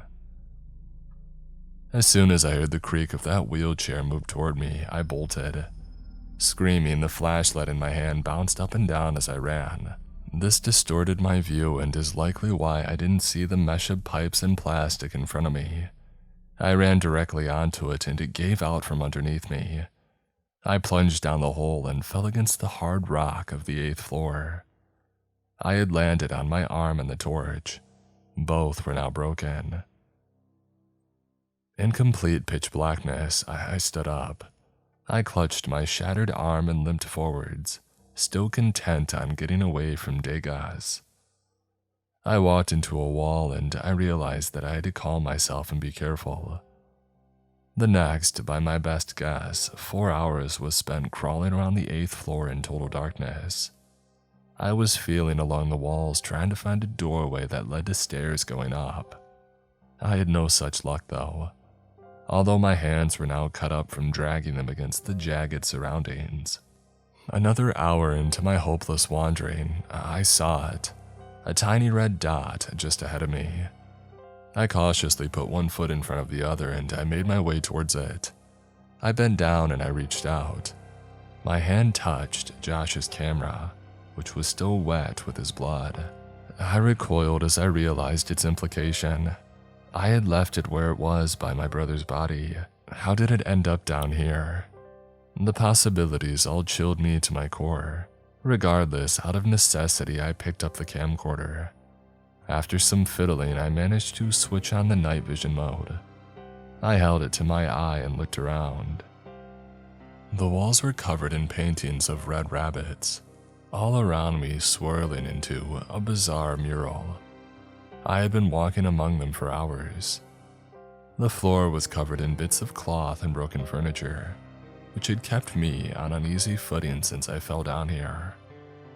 I crept over them as I carried on my search for the stairwell door, now in a world of grainy and artificial green. The next corridor I turned into ended in a wheelchair. I squinted and saw that it was moving forward. It was Degas. I turned and tried to run, but my exhausted body wouldn't let me. I turned left and then right, limping down a hall I didn't think that I had been down before. I realized too late that if the door at the end of the hall was locked, then I was at a dead end. I turned to see Degas roll around the edge of the passageway, cornering me. I backed up against the door and turned the handle. It swung and I was greeted with the 9th floor. Hundreds, maybe even thousands of skeletal bodies lined the floor. Really, there was no 9th floor. Every installation had been ripped away apart from the first few steps of the staircase, creating a giant cavern of death. Fist clenched, I shuffled around to look at Degas.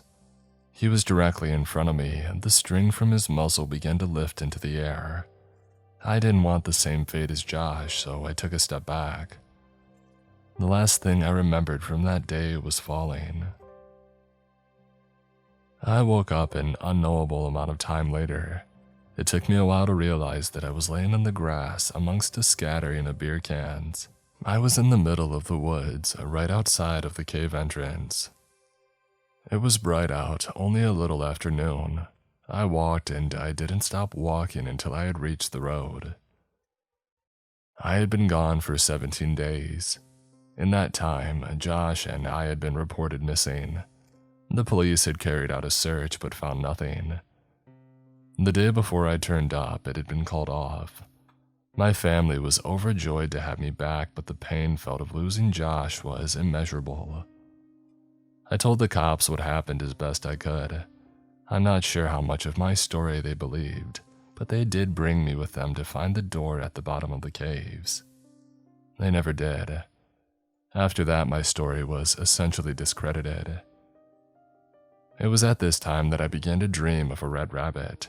It would dance around me in a meadow and try to lead me into the forest.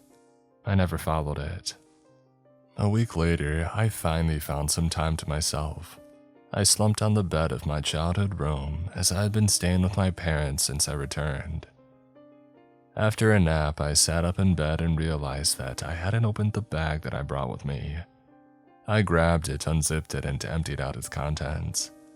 It had a few things that we had brought left in it. Unfortunately, my camera was never found. One last thing fell out when I gave it an extra shake. A document. I realized that Josh must have shoved it in there and didn't live long enough to tell me. I sat down and for the past few hours, I read all the way through it. The US government sanctioned all of this. They've been experimenting on victims of craniophagus. I still don't know how long this has been going on, but the founder of the Red Rabbit Group, Heinz Klemm, was brought to America from Germany in 1947. They were studying some form of telekinesis or telepathy or something. I need to write more, I have to write more, but I've just looked outside my window and realized that the same black van that was parked across the street this morning is still there. Please, if you're listening, get the message out. Whether it's the man in the trench coat knocking on the front door, or the increasing pain that I feel along my now oddly fresh and raw separation scar, I don't think that I'll be around for much longer.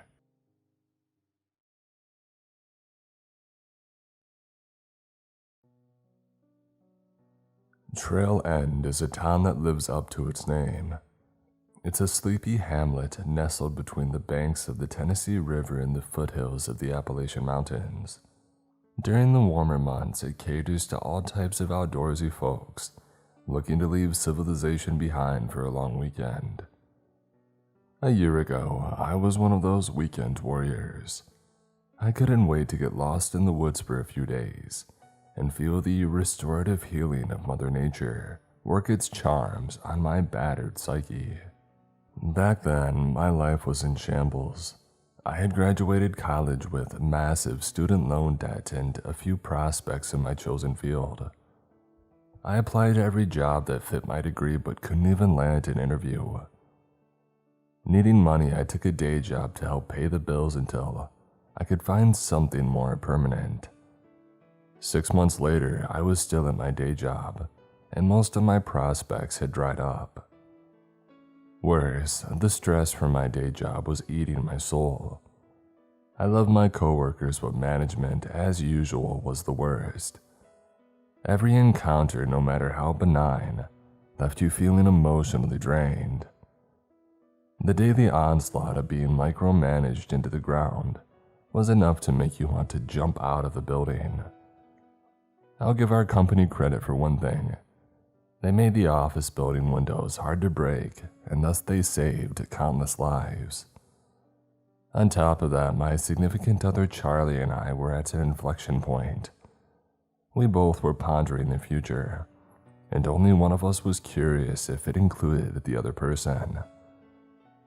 In our best moments, our bickering was playful and fun, but lately that had all started to curdle into bitterness and anger. Suddenly, my home went from being a refuge to a black hole of suck. At the time, it felt like my life was darkening. I wasn't sure if I had a light to see my way out. Our trip to Trailend was very much needed for a multitude of reasons. I was hoping to not only unwind and relax in the woods, but also to reconnect. If the trip went well, my relationship had a fighting chance. I didn't want to think about what lay ahead if things went sideways. We drove up together in my old beater. Now, I love my car, whom I lovingly referred to as Deep Blue for reasons lost to me, but my better half was not a fan. In fact, they were confident that Deep Blue couldn't handle the drive. I wouldn't hear it. Was Deep Blue ugly? Well, yes she was. Did she have over 200,000 miles on it? Of course she did. Was she loud and had a constant check engine light glowing? All classic cars do. But I believed in her. Despite my initial confidence, I was worried Deep Blue might not have the oomph needed to push ahead as the roads inclined. Thank God for small miracles, though. The old girl pulled through. Our cabin was in the middle of nowhere and looked like it was built during Abraham Lincoln's lifetime, but it was better than a tent. The interiors of the place were a touch better, but not by much. The perk of the place was a big river rock fireplace and a surprisingly comfortable king-sized bed. The condition of the cabin was a secondary concern for the trip. The real beauty was the view. From the cabin's front porch, you had a view of a golden valley filled with tall sweetgrass that swayed in the breeze. There was a wooden walkway that cut through the grass and led down to the banks of the river. It was a sight to behold. On the opposite side of the valley was a dense piney woods, so thick with trees that got dark hours before the rest of the valley did. When the wind blew, you could hear it push through the millions of pine needles, and it sounded like the ocean. If you closed your eyes, you could trick your brain into thinking that you were near the beach. It was the self that I needed to help heal me.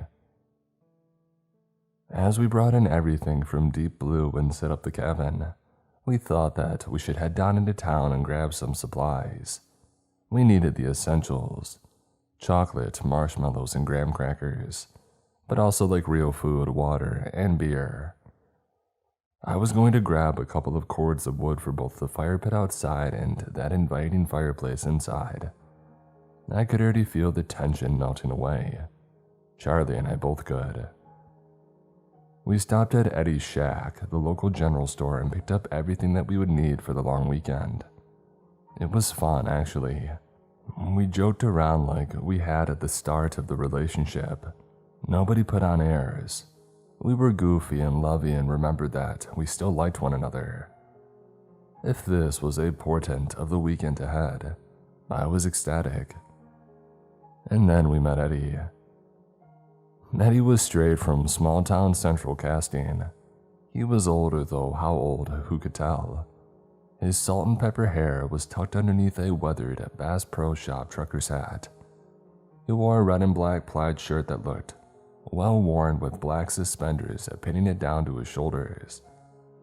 Honest to God, when we saw him, he was whittling a block of wood into the shape of an old-timey truck. "The city folk?" Eddie asked without looking up. "How can you tell?" I asked. He just laughed. I stole the glance with my partner and rolled my eyes. "Where are you staying?" "The cabin up near Chimney Valley," I said. "A nice spot. You up to fish, hunt, or camp?" "Relax," I said. "A good place to do that." "Well, aren't you two a good-looking pair?" Eddie said, finally looking up. We both blushed a bit. "Thank you," Charlie said with a smirk. "I think so too." "You ever been up this way before?" Eddie asked, finally putting down his whittling and ringing up our supplies. "Nope," I said. "First time." "Beautiful country," he said. "It really is amazing," Charlie said. "We're above the Whippoorwill Trail. I can't wait to walk through that field, so many pretty wildflowers." "Yeah, I saw some pictures on Instagram of the fireflies in the field at night," I added. "I think we should walk down there later and see it firsthand." Eddie chuckled to himself and shook his head. "Not as good as advertised?" "Oh no, it's pretty enough," he said. "But if I were you, I wouldn't go wandering in the valley at night. Not at all." "What, wild animals?" Charlie offered. Things like that, but not that," came the reply. "What does that mean?" I asked. "You have any idea how old those woods are? That mountain range? It's older than Jesus himself," Eddie said, adding another whistle. "Older than the good Lord and deeper and darker than the pits below itself. Lots of things out there that we don't know about." I looked at Charlie and my eyes screamed. We should leave, but Charlie wasn't quite ready. I saw that inquisitive look on their face and knew that we weren't going anywhere. Charlie had been hooked by Eddie's ramblings. "But you're only thinking on one thing out there, right?" Charlie asked. Eddie nodded as he bagged the marshmallows. "Yep, I'm thinking of one specific creature that I would avoid." "Are there others that you would invite in for tea?" I asked, trying to bring a little levity to a story that was taking a bleak turn. Eddie laughed. "Nah, not really. Besides, I'm not a tea drinker myself. More of a bourbon man." "What's the creature?" Charlie asked. "Well, they come as fireflies," Eddie said as he put the chocolate bars in the bag. "But they don't stay that way. That's how they get around, how they blend in. Once they change, though, hoo boy." I wanted to say that I don't remember seeing any monsters on the Insta-feed, but thought the remark would arrive at DOA. Plus, I wasn't sure that I wanted to learn more about these creatures or stories about these creatures. I know how my brain works. Later tonight, when Charlie inevitably falls asleep before me, I'll be stressing out about firefly monsters. "What is it?" Charlie asked again. Eddie looked up. His lower lip was bumped out from dip. His teeth bore the telltale staining of a habitual user. He looked at Charlie dead in the eyes and said, "The Maymen." "What the heck are the Maymen?" "Well, I don't know exactly, but I do know to stay away from them." "What do you know?" Are they people? I asked, dreading the answer. Well, in a way yes, and in a way no, he said. I hear they look like a person but taller, and their eyes glow green, and that's how they blend in with the fireflies. But that ain't the worst part. We waited with bated breath, but Eddie just handed over our bags and said, That'll be $22.35. I reached for my wallet, but Charlie knocked my arm down. Eddie, what's the worst part? Oh, he said, they got long blades for arms, and once they spot you, he trailed off. And do they follow? Oh yes, Eddie said, spitting into a little styrofoam cup. Need to get near a fire to keep them at bay, or so I'm told. Again, I ain't ever seen one for myself. Well, I wouldn't want to either, I said, handing over some cash to Eddie. If you got a fireplace in your cabin, he said, handing me my change. I'd keep a fire burning just in case. They can't use doors, but they can come down chimneys. Maybe I'll take another cord of wood then, I said, handing over a $5. Hey, you have a good one now, okay? Enjoy Mother Nature. She's a beautiful woman. We hustled out of the store and let Eddie return to his whittling. We stayed quiet for the first 10 minutes in Deep Blue, but I knew that it wouldn't last. Charlie was busting at the seams. The heck was that back there? Charlie finally blurted out. Oh man, I have no clue. The Maymen. They come as fireflies, I said, doing my best to mimic Eddie's voice. The review of my attempt was sudden. Charlie blanched and gave me a thumbs down. Yeah, that was rough. Hey, it's a work in progress, I countered. You think there is anything? No, I said before Charlie finished speaking. There are some backwoods stories designed by bored people to scare off tourists. Did it work? Charlie said, needling me. No, I lied. I don't think Eddie is a reliable narrator. Charlie laughed. Probably not. Hey, did you grab some booze back there? Yep. Why? It was Charlie's turn to mimic Eddie's voice. Well, I ain't much of a tea drinker myself. I'm a bourbon man. I glanced over at Charlie and nodded. Yeah, the impression was spot on. Of course it was, it always is. Charlie laughed and I did too. It was nice. When we got back to the cabin with some daylight still left, I wanted to get an early jump on dinner, but Charlie wanted to hit the trail before it got too dark. You don't want to walk in the river. I do, but, dinner. It'll be here when we get back. Should I start a fire? Prep a fire, Charlie countered. And let's hope the Maymen leave your perfectly balanced wood alone. Oh, so funny, I said and went about setting up the fire in the fireplace. It was a smart idea to get this prepped. The walk through the valley to the river was longer than Charlie had thought, and we would both be starving by the time that we got back. Every little time saver helped avoid hunger taking hold. There was a wooden staircase from the cabin's property that led down about 50 stairs to Chimney Valley. The landing at the bottom was split into 3 different trails. The most popular and longest was the Whippoorwill Trail. It was a raised boardwalk that zigzagged through the tall grass and flowers of the valley and deposited you to the banks of the Tennessee River. The walk was stunning. As you descend the stairs, you can smell the valley below you. The rush of the river is audible from so far out, and that noise mixes so well with the calls of birds and buzzing of bees. The valley was blooming and countless wildflowers of different colors were all around us. You were surrounded by life, and it was mesmerizing. We got down to the river and dipped our toes in. The water was freezing, so we decided to try to tackle the swim tomorrow. We sat at the water's edge and just talked and connected with one another. It was what I needed. It was what I craved. It was also time-consuming though. Before we realized it, the sun had started to set. We really didn't want to hike up those stairs in the dark, so we started back towards the cabin. Despite our best efforts, I assumed that the night would catch up with us.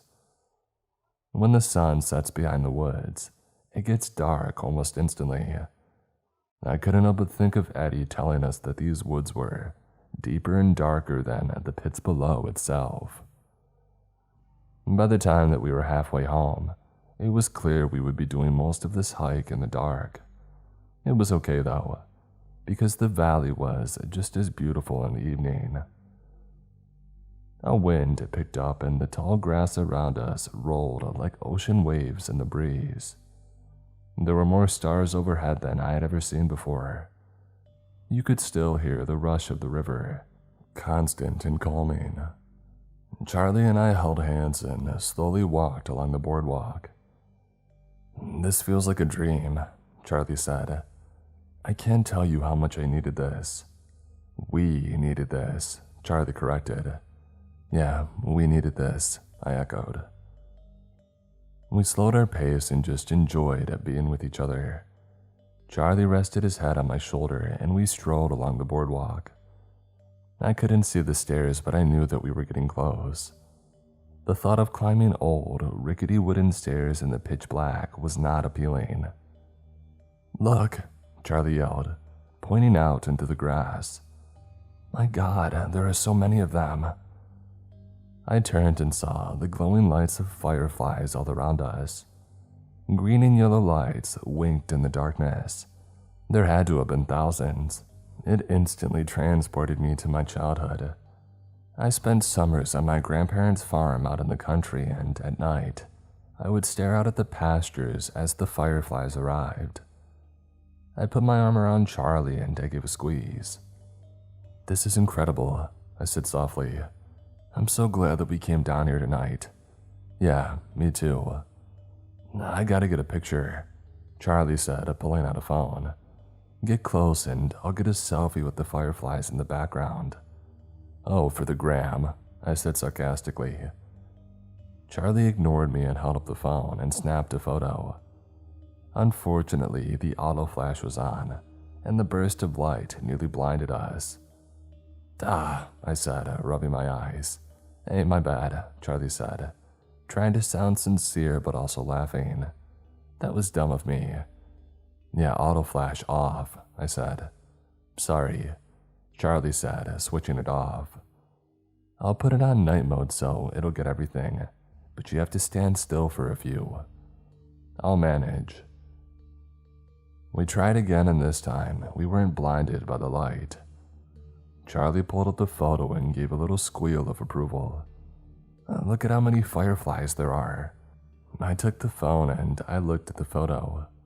We were surrounded by fireflies all around us. It really was an incredible photo. I always admired just how good Charlie was at taking photos. Even though it was just a selfie, Charlie managed to get so much depth to the shot. I was about to return the phone when something in the photo had caught my eye. I zoomed in on the space between Charlie and me and felt my body freeze. There were two fireflies between us in the shot, or I thought they were fireflies. On closer inspection, they were eyes. Somebody was standing on the boardwalk behind us. I didn't want to say it out loud, but I needed to tell Charlie. I pulled up the memo pad and started typing. Charlie was confused. "Hey, I was going to post this on Insta," Charlie said. I held up the screen. All I wrote was, "Somebody's behind us." In the faint glow of the phone, I saw Charlie's face go from bliss to horrified. Charlie took the phone from me and typed, "Are you sure?" I pulled up the photo and handed the phone over.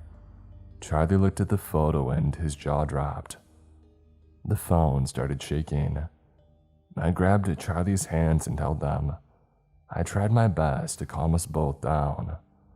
I leaned in close and whispered, "On 3, we run." "Okay," Charlie said, their voice shaking. Is that a Mayman? I don't want to stick around to find out. You ready? Charlie nodded and pocketed the phone. Don't look back, just run for the stairs, okay? 1, 2, 3. We both took off like a rocket. At first, all I heard was our footsteps slapping against the boardwalk, and I wondered if my mind was playing tricks on me. But then I heard the high-pitched scream bellow from behind us. I felt it climb up my spine and lodge in my brain. I've never run so fast in my life. What the heck is that? Charlie screamed. Just run. Charlie got to the stairs first and started taking them two at a time. I was worried that the weather-beaten stairs might break from us running up them, but it was a secondary concern at this point. From behind us, the creature was gaining speed. Its footsteps were violent when they hit the boardwalk. Worse, something was clearly digging into the wood with each step that the monster took. Something sharp like a knife. I suddenly remembered Eddie mentioning blade arms. Keep going. I could feel the entire staircase shaking as we dashed up it. If these steps gave out, we'd be done. The only other way out of the valley was the river, and that way was blocked now. I was about 2/3 of the way up when Charlie had made it to the top. Hurry up, Charlie pleaded. Go inside the cabin, I yelled. I'm right behind you. Charlie waited a second and then took off. I was nearing the top of the stairs when I felt the stairs shake below me. I looked back and saw those green eyes staring up at me. The Maymen screamed again, and I put my hands over my ears to muffle the noise. It was like it was piercing my brain. The moon came up from behind a cloud, and in a fleeting second, I saw the light reflect off the arms of the creature. Eddie hadn't been mistaken. The creature had blades for arms. I watched as they dug into the wooden stairs and helped the Mayman launch up 4 stairs at once. It was time to move. I hurried up the last few steps and reached the top in a flash. Charlie was standing in the cabin's doorway pleading for me to hurry. I could hear the Mayman launching up more stairs and knew that we had limited time. I ran over to Charlie, who was frantic at this point. I slammed the door behind us and locked it. I glanced around the room and saw the big bed.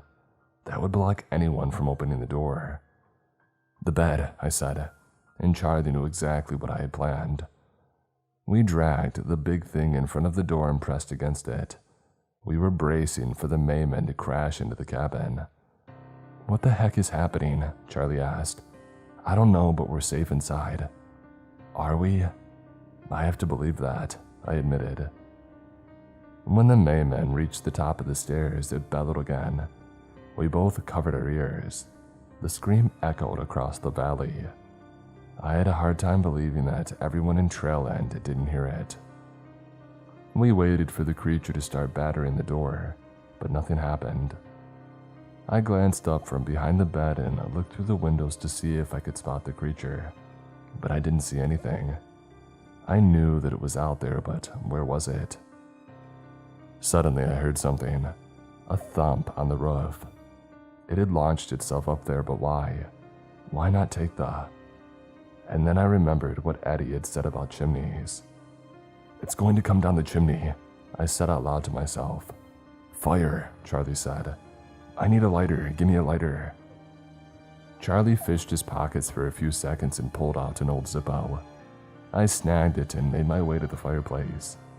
Above me, I heard the Mayman struggle to find its footing on the slanted roof, but it was clear where they were heading. When I got to the fireplace, I remembered that I had set up a fire already. I started laughing at my dumb luck. My hands trembled as I tried to flick the wheel on the Zippo, trying to get a flame going. Come on, come on. The Mayman reached the top of the chimney and let out another yell. I was so scared that I dropped the Zippo. Come on, I said, scooping it back up and frantically spinning the flint. It would spark, but no flame caught. Come on, light already, you piece of crap. I heard the blade arms dig into the river rock at the top of the chimney. The Maymen would be inside the cabin in a matter of seconds, and we had blocked off the only way in and out. My heart raced. I could feel my blood rushing in my veins. My fingers desperately tried to coax the flame out of the Zippo. I could hear the Mayman push its large body into the chimney. I would be face to face with it in an instant. "Come on," Charlie yelled. "I'm trying." I could hear the blades dig into the rock and the massive body inch forward. The Mayman screamed again, and I could feel the sound waves blast my hair back. A trickle of blood came out of my left ear, but I ignored it. I pressed down hard on the wheel and spun it so hard that it left the gear-like indention in my thumb. But it worked. The spark finally caught. I had a flame. Just as I saw the tip of the blade reach the fireplace opening, I dropped the Zippo into the instant start hay, kindling and watching the fire ignite. The Mayman screamed again, but this wasn't the same as before. It was in pain. The blade retreated, and I heard the body start to shuffle up the chimney to escape the glowing fire. I heard it reach the top of the chimney again and scream. It dug its blade arms into the roof and launched itself into the darkness of the woods. As quickly as it had arrived, it was gone. I laid back on the ground and started laughing. I didn't know what else to do. Charlie crawled over to me and we laid in each other's arms. We didn't say a word for the longest time. We just embraced, and I knew then that I loved Charlie. "I think this is what they mean by the restorative healing of Mother Nature," I asked. Charlie started cracking up. I joined in. We laid there for a few minutes more, laughing and coming down from the adrenaline spike. This was not the relaxing trip that I had hoped for. Eventually, as expected, Charlie fell asleep first. I stayed up the rest of the night, feeding the fire and ensuring the light never went out. Sometime around dawn, I dozed off for a spell, but the sunlight streaming through the windows woke me up. Charlie woke up and stretched out. "We okay?" "Right as rain," I said with an exhausted sigh. "We're leaving, right?" "Heck yes," I said. We pushed the bed back in place and packed our bags up. I lit one of the last logs like a torch and I opened the door. I didn't think the Mayman was there, but I didn't want to be caught off guard either. I felt dumb holding it, but I didn't care. "I can drive first," Charlie offered, and I instantly agreed. I needed to get some real sleep. I could feel the weariness in my bones that I'd be out in 5 seconds into the drive. Charlie loaded up the last of the bags and slammed Deep Blue's hatchback door closed. "Think this girl will make it home?" "I never doubt Deep Blue." "You're the only one," Charlie said with a wink as we entered the car. I walked over to the outdoor fire pit to put down my torch when I heard something shuffling at the edge of the woods. I gripped the log tight in my hands. I assumed that these creatures only moved around at night, but I had no idea if that was true. "Start the car," I yelled over my shoulder. I could hear Charlie turning the key in the engine struggling to catch. Another turn and the engine sputtered, but it did not start. A third time with the same result. Charlie leaned out the window. Could anything else go wrong? And that's when we heard the Mayman scream. It burst out from the woods in front of me. It arsed in the sky, heading right towards me. Time slowed down as the monster descended on me. I heard Charlie yell. I heard the car struggle to start again. I saw the sun reflect off the blade arms that were a mere feet away from my body, and I saw my reflection in those firefly eyes. I also remembered that I was holding a torch. As soon as the Mayman was a foot from me, I slammed the torch into its face. The creature screamed and went up like it was soaked in gasoline. It crashed into me, but I kicked it off and scrambled to my feet. I dashed to the car and slid inside. "Go, go, go." Charlie cranked the key. Nothing. Cranked again. Nothing. Cranked a third time. Nothing. "I hate you, Deep Blue." I looked in the rearview and saw the Mayman, fully engulfed in flames, steady themselves and try to stand back up. I patted Deep Blue on the dash and whispered, "Come on, girl, for me." Charlie cranked the key again and the engine caught. It roared to life. In a second, Charlie shifted into drive and floored the pedal, and we fishtailed on the dirt road, but the tires caught and we flew down the mountain. "You're getting a new car," Charlie said. "Deep Blue's had a good run, but come on." "Yeah, I know," I answered. "I know." We didn't stop driving for 3 hours. We both flipped off the "Welcome to Trailend" sign as we drove past. It was safe to say that we would never be coming back. Against the odds, things improved after the trip. I think when you face death, it helps you put things into perspective. Charlie and I had a long talk and decided that we wanted to stay together, and we're still going strong. Work got better too once I learned to leave the BS at the office. I'm still struggling to find my dream job, but this is America. We're all struggling. Last night, after Charlie fell asleep during the movie that we were watching on Netflix, I went out to our balcony and I watched the city below. The noise of the city isn't as comforting as the wind through the pine needles, but it has its charms. I took a sip of my beer and let the noise enrapture me. And then I heard it. A scream. The Maymen scream. I snapped back up and scanned the area, but I didn't see anything. No fireflies, no blade arms, nothing. Maybe I was hearing things. I must have been. I saw it burn. I probably had PTSD from the encounter. Regardless, I went back inside and turned on our propane fireplace. If it came back, I would finish the job. I burned you once, I thought. I'll do it again.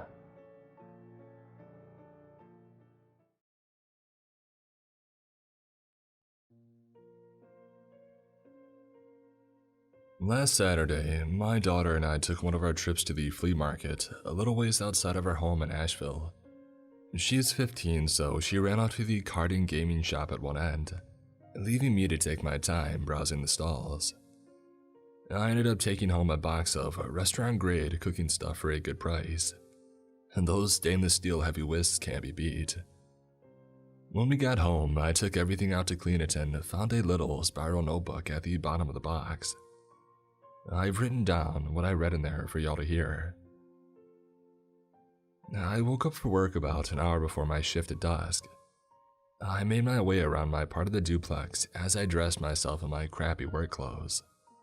I listened to Audrey snore, still sound asleep from her shift the night before.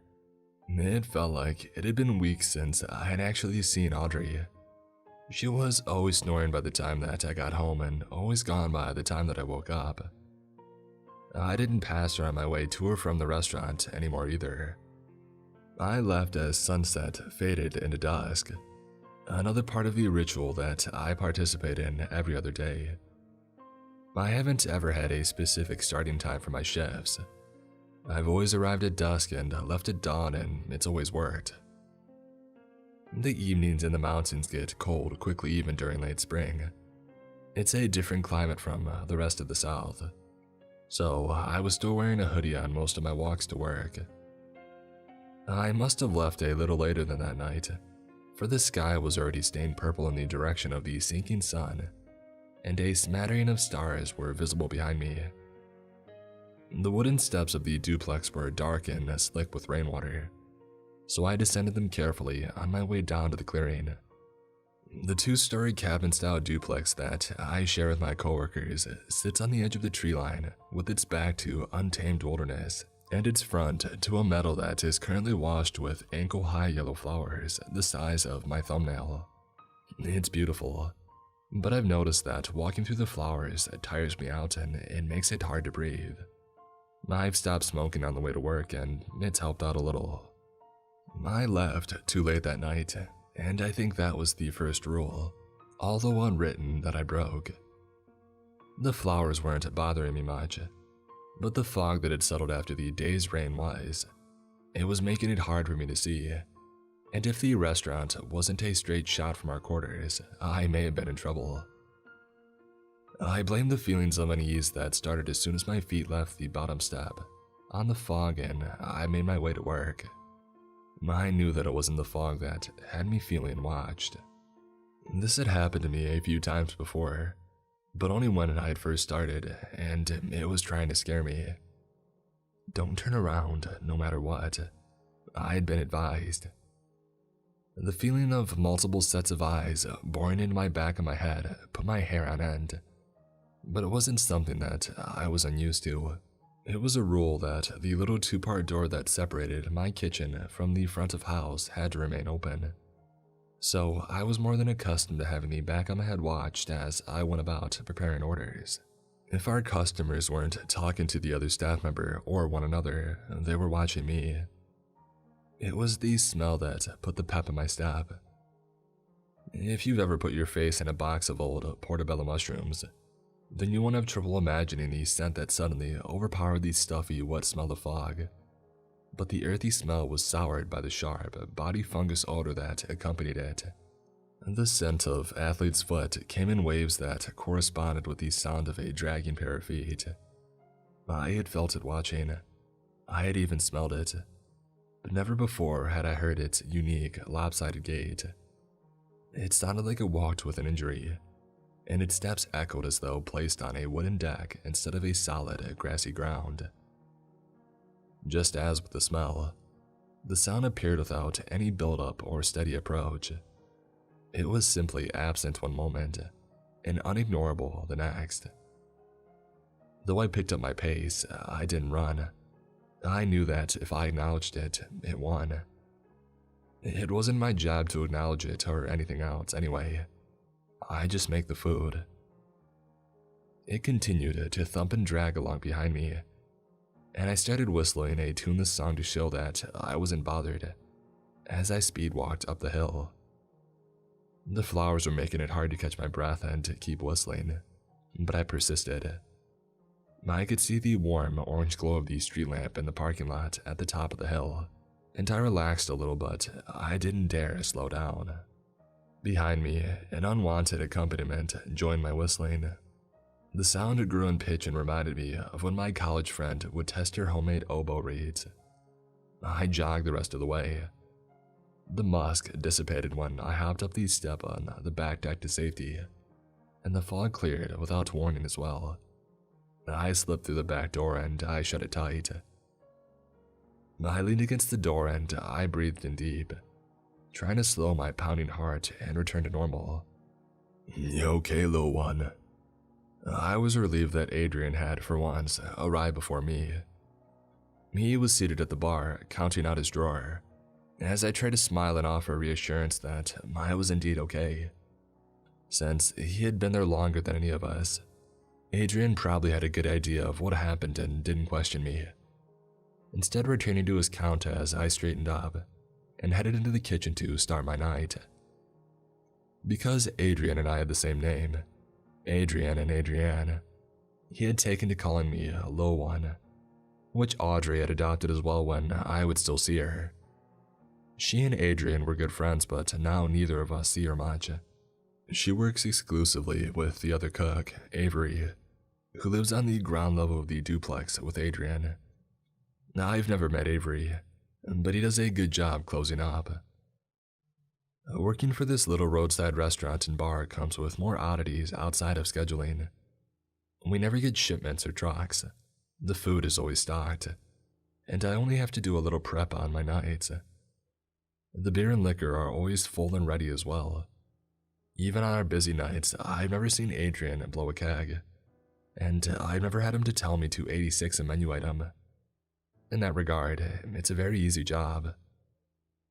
The customers are what makes it difficult, but that's how it always is. Adrian told me that I got lucky after my first week. It was the dead of winter and slower than usual, so all of our business came by way of weary late-night travelers. One such traveler stuck out. I assumed he was just a peculiar guy with some money and a love of vintage clothing, for he was all bundled up in a long wool peacoat and a plaid scarf. With not much else to do, I leaned on the kitchen door and listened to him make small talk with Adrian as he ate the food that I had prepared for him. After he paid his tab, he stood and pulled on a pair of leather driving gloves. "You know," he said, I drive this route every winter on the way to my parents' house in Landrum. You know where Landrum is? I watched Adrian nod and open his mouth to offer a personal anecdote, but the man cut him off before he could. And I've never seen this place before. You're a fine barkeep. Adrian thanked him, and not long after I heard the front door open and fall shut, marking the departure of the night's only patron. Adrian met me at the door, then telling me that I'd had it easy for my first week. I offered little more than a sarcastic, "Oh, really?" in response. Being so new to the workplace, I was still shy and hesitant in conversation with my new coworkers. This would change a few days later, when I witnessed my first seasonal regular. Wet, heavy snow fell over those next few days and business slowed to a halt. After warming up from my icy trudge to work, I spent my shifts doing not much else besides listening to Adrian talk about his life outside of work. He went on about girls that he knew back home, how he couldn't wait to see his daughter and take her to Lake Lure, and so on, which was a pleasantly normal reprieve from this off-kilter place.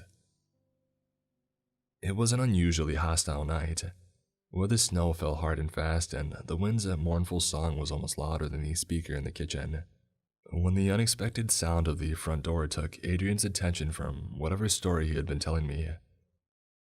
I listened to him greet his customers, ever casual, and didn't bother to stand up from where I was kneeling to scrub the wall under a prep table. I then realized that I could smell campfire smoke. The smell grew to overwhelm the rest of the kitchen smells, ultimately becoming so strong that it reminded me of standing right in the middle of a plume of bonfire smoke. I got up to investigate. At first glance, the dining room and bar were empty save for Adrian, who was occupying himself by wiping the bar down. The lights were dimmer than usual, but nothing seemed out of place. My eyes were drawn to the corner of the room closest to the front door, though the space appeared to be empty. When my eyes adjusted, I discovered that in the corner, hardly distinguishable from the wooden walls, a figure stood unmoving. The bipedal figure was made entirely out of loosely bundled sticks. It had a stiff, handmade look to it, a stick doll the size of an adult man and standing on its own. Its head consisted of long, flexible switches that formed a loop like the eye of a needle. The first one I noticed was accompanied by two others. One stickman stood in the corner by the back door, and the other startled me when I noticed it in the corner to the left of the kitchen door. They didn't do anything but stand there and look unsettling. Adrian ignored them and moved on to washing glasses in the bar sink. I stared at the one by the front door for a while, my mind reeling as I tried to figure the thing out. I felt that I should ignore them too, but something about their presence was mesmerizing. They weren't doing anything, but my eyes wanted nothing more than to stare through the hole in their stick heads. A face should have fit in that blank oval, anything to fill the negative space. Eventually, they moved. In unison, the stickmen left their corners walking, if you can call it that, with purpose to the corner recently vacated by their companion to the left. Their movement was stiff and awkward, and exactly what you would expect from something with no knees or hips. The bundled sticks that comprised their rudimentary appendages shuddered as they walked, as though a strong wind was blowing through them, despite the restaurant's stagnant airflow. The sound that accompanied their steady journey was also that of wind through barren branches, much like the sound of the forest behind the duplex at this time of year. Before they settled in place, I took my attention away from them and found another chore to busy myself with for the duration of their stay. Eventually, Adrian reappeared in the kitchen threshold to tell me that they were gone. When I asked him what the heck that was all about, he offered no explanation, other than that they came in during snowstorms and were terrible tippers. I haven't seen them again, but the mobile stickmen were far from the last strange seasonal regular. The winter brought more strangely dressed but seemingly human customers, including a peculiar old man without any hair at all, and a hooked nose with red spider-webbed cracks at its point. He wore nothing save for navy blue long johns and cleared 2 full handles of green label Evan Williams in an hour. There's also a party of 6 creatures with oily feathers, skinny human legs and blank, white barn owl faces that push 2 tables together, make a racket all night. They always leave a mess, but Adrian says that he makes good money when they come in. Since spring started, a group of 3 women in sheer black gowns have started coming in to eat and drink. I'm not sure how they do it, for their faces lack visible mouths and instead resemble a long-nosed theater mask made from thinly stretched pale flesh. Their eyes are almond-shaped and completely green, devoid of sclera or pupils. Every other night, I make food for these creatures and more, some not worth describing and some completely indescribable. The money is good, but it doesn't seem like I'll ever get a chance to spend it on anything. All of my material necessities are accounted for, so I don't have any reason to work other than that I feel I absolutely have to. Aside from being followed on my way to work by an unseen, mushroom-scented entity, this night was promising to be like any other. I was going through the motions of setting up for business, and Adrian was doing the same. We were laughing and chatting like any other coworkers at any other restaurant, and the terrifying encounter I'd had on my way to work was soon at the back of my mind. It was nearly time to unlock the front door when I heard Adrian let out an exasperated groan. I poked my head out to ask him what was wrong, and found him staring at a folded piece of paper with narrowed eyes. I asked him what was up. "Audrey couldn't have done a better job at hiding this from me," he said, waving the paper around. "Now I gotta bust my butt to have it posted before opening." "What's that?" I asked. "Just the stupid regulation notice the bosses want posted across the street at the start of every month." I frowned. This was the first that I had heard about it, but it wasn't completely weird given what passes for normal around here. "I'll be right back," Adrian said as he pulled on his jacket.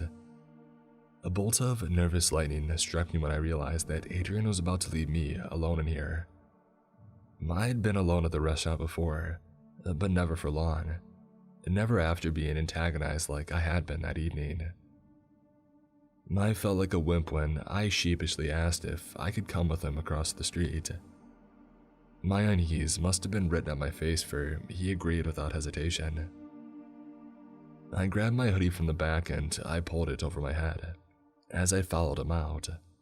Adrian locked the front door behind us and we stepped off the concrete front patio into the gravel roadside parking lot.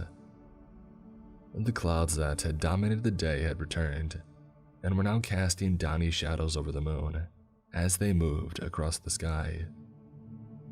As we approached the asphalt river that the bar had banked on, I thought that it looked wider than I had remembered. The reflectors through its middle were hardly visible in the cloud cover, and the shadowy shapes beyond the other side of the road were a scrambled mess of black and deep blue. The pool of orange from the streetlights in the parking lot felt like a point of no return, the final docking station before a faithless leap into nothingness. Beside me, Adrian sighed, his breath becoming smoke in the chilly mountain air. He clutched my hand without warning and pulled me along across the weathered street. My night vision was worse than I had expected, for the large tree and its fledgling greenery didn't come into view until we were halfway across the street. The massive, ancient tree stood out from the rest of the tree line, lying in wait for us. When we reached it, Adrian led the way to the side of its trunk farthest from the road, where I noticed a carved hollow at its base. A white woven basket sat empty in it. I stared at the curious basket as Adrian unfolded this month's rolls and prepared to stick them on the tree. I turned my gaze from the basket to the previous rule sheet, which was still pinned to the tree trunk by 2 nails. The note appeared to have been printed off from a computer, and its words in black ink were discolored and smeared from weeks of weather. Adrian swore under his breath upon reading the last line. It read in bold font, "Come alone." I scanned the rest of the rules, finding them very mundane. They didn't seem to apply to us. I looked up at Adrian with raised eyebrows, but he continued staring at the sheet of paper. "What does that mean?" I asked. The panic in Adrian's eyes had not yet reached me. He shook his head. "How were you supposed to know?" I said. "I'll take the blame." I reassured him as he tore down the old note and stuck the new one on the nails. How would the boss even find out? It was disturbing me how quickly his jovial demeanor had turned. "They might be playing a joke," he said, his voice scarcely a whisper. "Yep, come on now." I grabbed his wrist and began leading him around the tree to return to our roadside sanctuary. The light in the parking lot looked so far away from here, like the road had stretched and widened. We had almost reached it when the headlights had appeared, and the lights were blinding LEDs, those oppressively bright lights that almost looked blue in their intensity. They didn't approach, they only appeared, suddenly and far closer to us than they should have been, as though their source had been waiting for our approach to switch them on. They were accompanied by what I believed to be the sound of an idling engine. We stopped short, squinting in the lights, barely making out the hulking black shape that they belonged to. Adrian stepped back to the grass first, dragging me with him. The thing, which I knew had to be a vehicle, reversed back up the road as we did. I looked up at Adrian, who was focused on the vehicle, glaring at it, daring it to try something. We stepped forward. The truck inched forward with us. It moved effortlessly in time with our steps, posing as a threat and yet lulling us into the belief that its movement was predictable. Adrian backed us up so that we were in line with the rural tree. From that point, the truck's lights were its only visible part, and they illuminated the road before us. Adrian dropped my trembling hand. I heard him say, "Screw it," before he ran out into the high beams. The thing that ran head-on into Adrian was neither organic nor machine. It seemed to clip into existence right as Adrian reached the middle of the road, jolting forward on four still legs. As its flat, mothless head and the pale spikes of its antlers made contact with Adrian's body, so small and frail in comparison, the light in its round, blank LED eyeballs flickered. What we had believed to be the sounds of an idling engine got louder when it hit him, sounding more like the scream of a mountain lion made by scraping, grinding pieces of metal. I screamed while I watched as my friend was skewered and then tossed over the creature's stretched, fawn-colored back and onto the asphalt. The thing continued its lurching sprint down the road, unbothered by the obstacle that it had overtaken. My legs buckled and my head became light with the force of the air leaving my lungs and throat in a shocked, fearful wail. I didn't look both ways before I fled to Adrian's side. I fell hard to my knees without noticing the pain and blood from skinning them. As I brushed his brown hair from his forehead, I had to force myself not to look down at the mangled mess of his upper body, made by the forceful impact of those antlers. Adrian's eyes were trying to focus while I promised that I would get help and that he would be okay. The arm that hadn't been punctured reached aimlessly around before I caught it, accidentally glimpsing a deep, red-black hole between his ribs. I could hear Adrian croak out something about Lake Lure before he winced and screwed his eyes shut from the pain. He became unresponsive, and my shouts became louder. I must have blacked out not long after, for the last thing I remember before waking up in my bed is apologizing to Adrian. I sat bolt upright, sweaty and teary-eyed, and realized that I could hear Avery snoring from her room. It was only then, as my reality shifted into focus, that I could almost believe that night had been a dream. I tried my best to shake it off and get ready for work. When I left, the sun was setting, and the field of yellow flowers was alive with the whirring chitter of insects and bird calls. It must have been a lovely day, judging by the fading sunset colors, but not that I had been awake to appreciate it. Sometimes, this secret place is beautiful, but that did little to help the fact that I still couldn't shake the feeling that the events of 2 nights ago were real, and not just some long, horrible dream. My walk to the restaurant was uneventful. Even the flowers seemed to leave me alone, and it gave me enough time to decide over a cigarette that if Adrian showed up tonight, I could come to terms with having only dreamt seeing him impaled on the antlers of a monster. Though the emotions I felt upon waking were genuine, they were fading, becoming hazy like dreams do, and taking the dreadful images with them. I wished the walk to work could have been longer, for the sight of the bar at the top of the hill filled me with dread tonight. I took a deep breath before pushing the door open, savoring the last few seconds of uncertainty, knowing that these were the last moments where I would not know for sure if Adrian was alive or dead.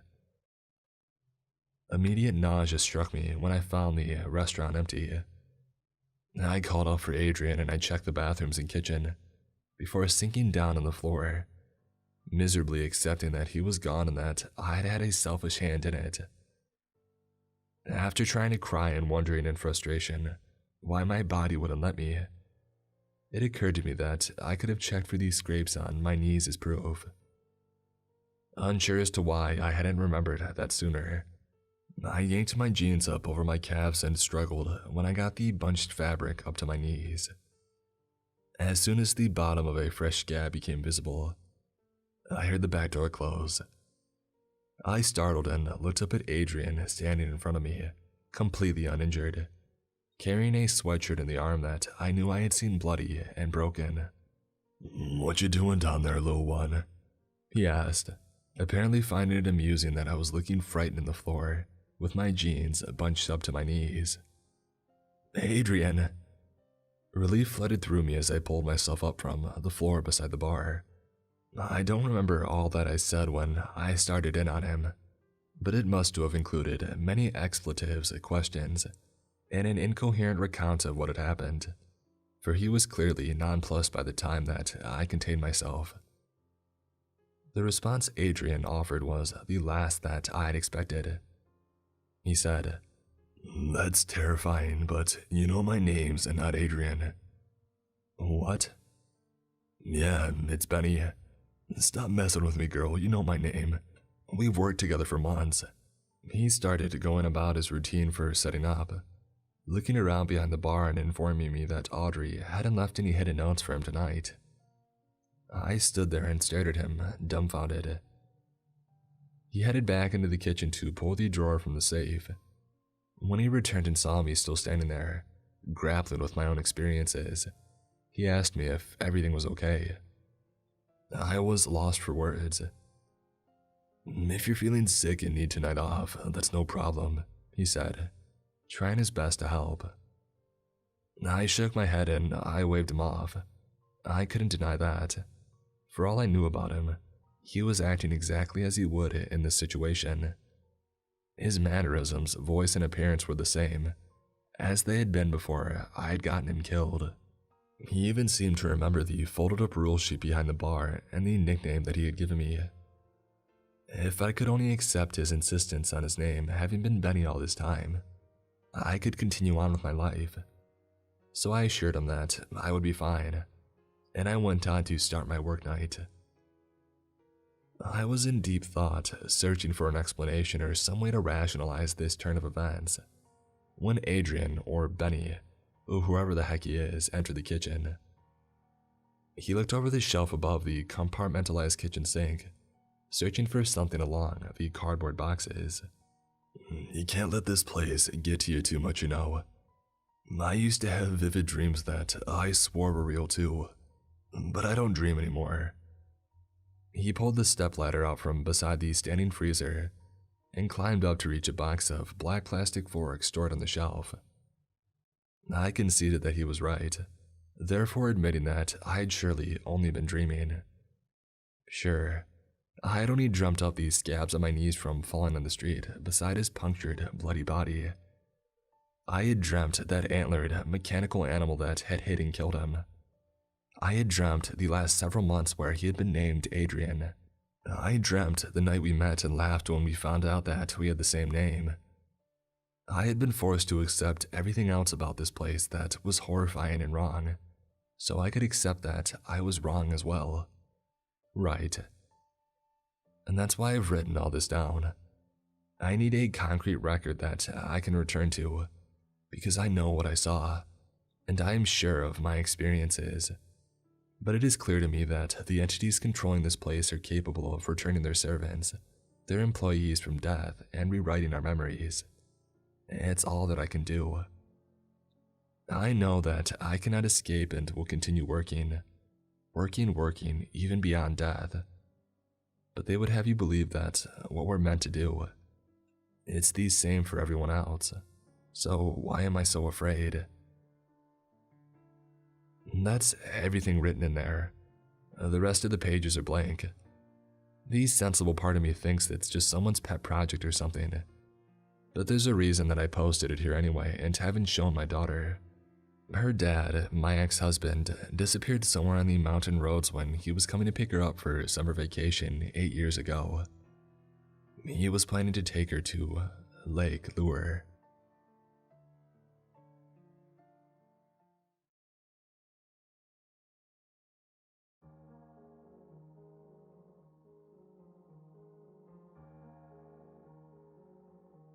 Every old-timer in Alum Creek has their own version of what had happened. Hell, even half the young people think they know how it went down. And don't listen to anybody that wasn't there. It's like that game we used to play as youngsters, where you take a piece of yarn tied to 2 cups and pass it around a circle, repeating some message. In telephone, that's what we called it. Only difference is that in telephone, the story starts as something simple and gets more and more ridiculous as it goes. But this story, it gets more and more implausible the younger the teller. Almost like it's too much to be believed. And so listeners correct for realism when they retell it so it doesn't sound so crazy. My own grandson told me the other day that I remember it wrong. That it was all just some tragic attack of an albino bear. Something ain't right about that. A 12-year-old telling his grandfather what he should and shouldn't remember. So don't listen to the young people. They weren't there. The truth is, most of us old folk weren't there neither. The way we talk, you'd guess every miner in town was caught up in it all. Like how every boomer would tell you he was at Woodstock. It was only maybe 20 of us. Of those, a sight more than half are dead and buried. Except for old Rosie Sang. Bastard had himself cremated. I'll start over. You'll forgive me if I repeat myself. 1956. Like near every other young man, I worked the mines. Hard work, but it was honest. Plus nothing else paid as good. Nothing I was qualified for, at any rate. And I had a wife, a child, and another one on the way to support. And besides, my friends were miners. Ralph Hadfield, Roshin Sang, and Sid McNamara. We would usually hit the bars after work, me leaving early on account of the family, and Rossi would order juice. Now Ralph didn't care much for the bartender. Most of us didn't. Jesse Feld tended the bar not because he was especially good at it, but because he didn't have the stomach for man's work. He even hired kids to mow his lawn and do landscaping. Wasn't ashamed of it neither. Thought it made it smarter than the rest of us. I don't know if I ever caught Jesse in town without some fool sideways grin. Ralph suspected that Feld got his job by sleeping with the widowed bar owner. I don't think so, but it wasn't impossible. Jesse had taken the first fruits, if you'll beg my pardon. I have at least 2 girls in town and had nearly half a dozen ex or current lovers. He was smooth with women and had a pretty face, high cheekbones and a sharp nose. That was more than enough of a reason for most of us to dislike him. Ralph had more claim to hate Felt than most. Y'all who aren't from West Virginia probably know all about the Hatfields and McCoys. But that's water under the bridge compared to the Hatfields and the Felts. You see, during the Cold Wars, Hatfield fought for the Unions and Felt owned the mines. But if you gave Jesse a hard time about it, he would come back with some quip. Felt was always a funny guy. And that combined with the fact that he never really got angry, he kept the rest of us truly hating him. Save for Ralph. June 10th was when it all started. Cicada season. They were bad that year too. So many damn insects you could hydroplant on their guts if your tire treads were bare. The mine was a haven from them. For the workday at least, you didn't have to listen to the never-ending screech. But this season, the mine was even worse than the outside. It echoed. It isn't even pretty sounding like a cricket, at least not to me. So it's no wonder that we worked deeper in than usual. We got far enough that we couldn't hear a peep and went to work. A couple hours into the day, I spotted a neck into a new room. But this one was real narrow, as in too narrow for most folks to fit through. But Rashi was a skinny guy and could damn near fit through the bars of a baby crib. Anytime there's a crack the rest of us were nervous to slide through, Sang had it covered. We waited around for no more than 10 minutes before Rossi squeezed back towards us. I had never seen the man so excited. "Stop all of the mining," he said with a thick accent. "It's a treasure room." In most mines, the demolitions expert calculates the proper amount of black powder and then everybody draws straws on who has to light the fuse. But most mines didn't employ Sid McNamara, the craziest son of a bitch that I ever knew. Sid did all the blasting himself. He loved to be as close to the explosion as sanity allowed. Most of us figured he'd go the way of his Ireland-born grandfather and die in such a blast. But he blew the neck wide open without a vent, and we all had to look for ourselves at Rashi's treasure room. What we saw was a gold mine. Well, no, it wasn't. It was a coal mine, but it was a hell of a lot of coal and mighty easy to collect. The owner was ecstatic. He hired everybody in town already working for him at twice the normal rate. Even Felt couldn't resist a few weeks of hard labor for that kind of cash. We worked like dogs all week, taking as many hours at double pay as possible. Predictably, Jesse was the laziest of us all, but we needed him to have enough energy to pour our drinks after work, so no one said a thing.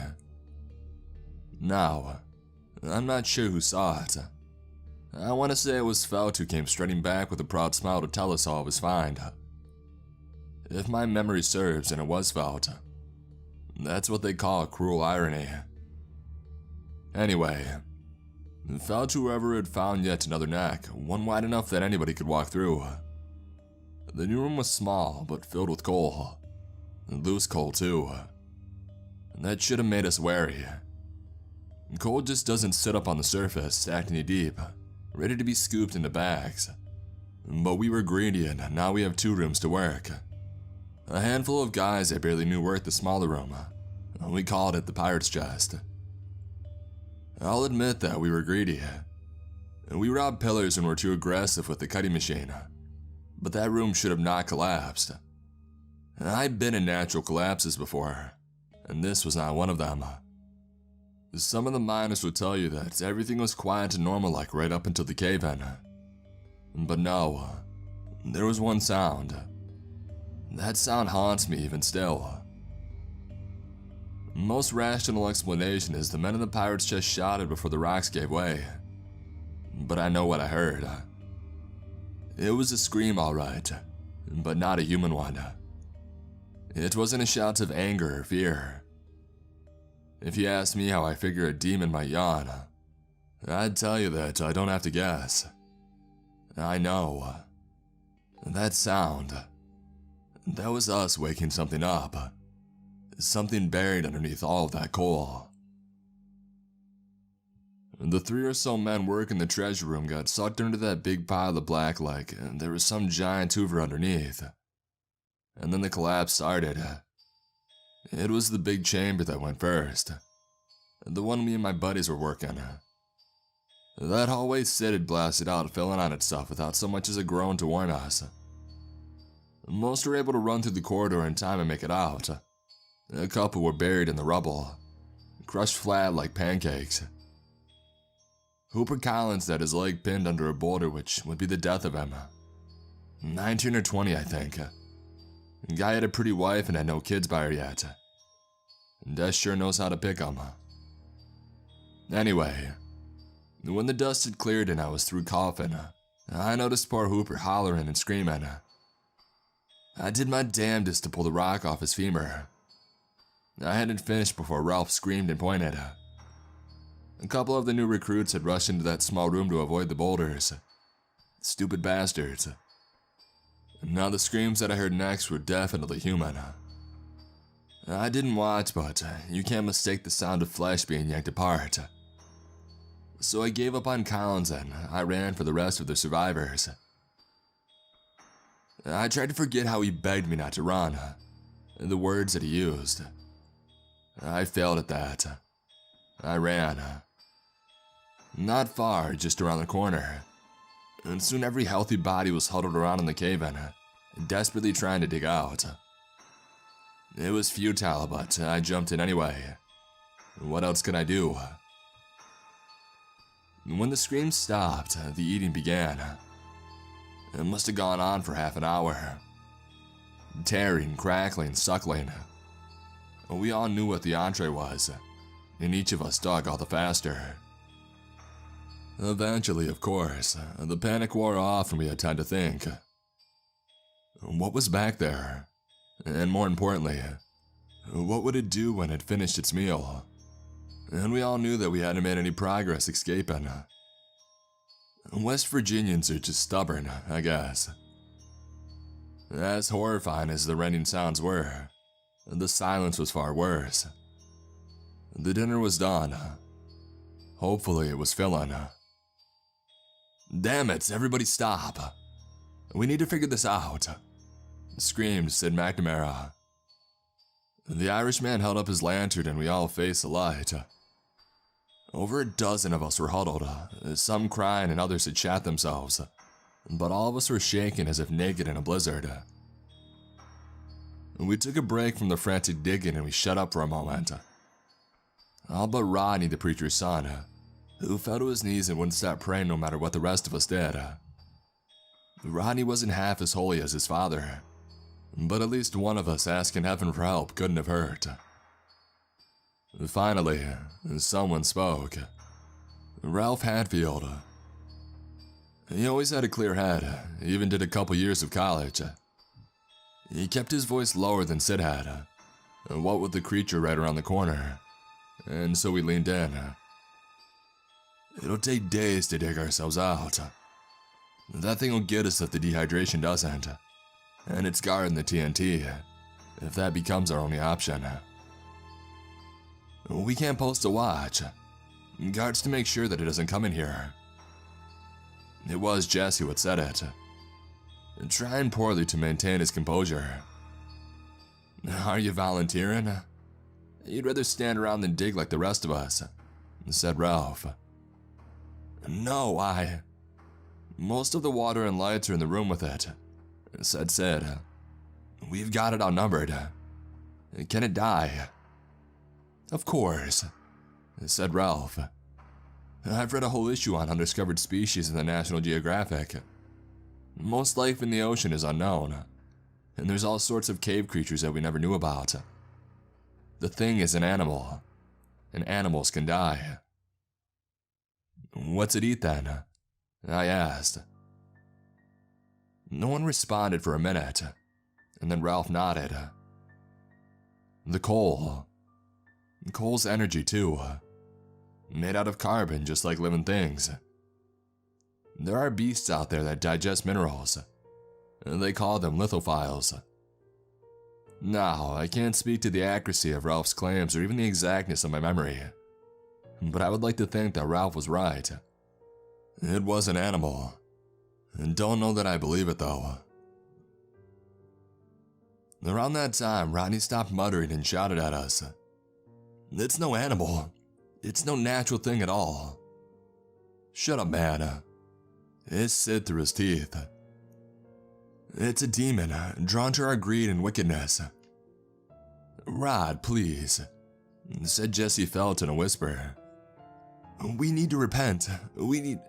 I think it was Sid that walloped him in the back of the head. Not hard enough to knock Rodney unconscious, but with plenty of force to knock him over and shut him the hell up. "Shit," I said, and a few of us took a step back. Right away, Rosny knelt to tend to Rod and give him McNamara a sharp glare. No one else seemed to care. "I don't know how many animals can survive being hit by 8 pickaxes," said someone whose name and face that I can't recall. 9 by my count. It was Ralph. He didn't have to tell us the math, and that there weren't enough axes for everybody. Rod could barely walk and Paul had a broken arm, which left me and 2 others to fight with rocks. Sang was a little luckier. He kept this special blade on him everywhere he went. They call it a kirpin, and its longest dagger with all sorts of ornament. In the 50s in Appalachia, a knife wouldn't bother anybody. Shoot, back then it wasn't uncommon for a guy to walk through town with a 6-shooter on his belt. None of us had a gun, of course, but I would have traded my rock for a good knife any day. Biggest threat here is gonna be friendly fire. Who was the fella who said that?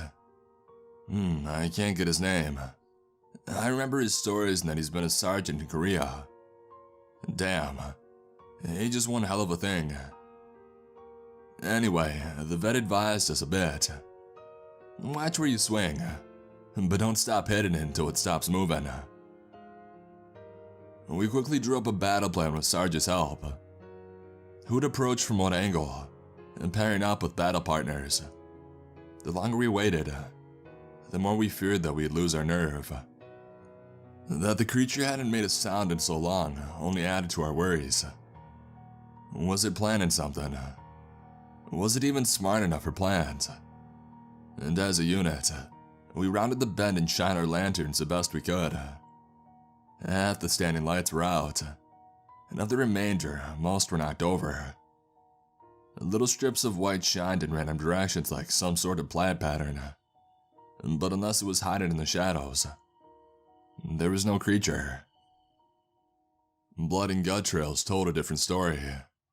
That the thing had drugged the dead into the pirate's chest to feast. Hooper's leg was still pinned under the boulder, but there is no sign of the rest of him.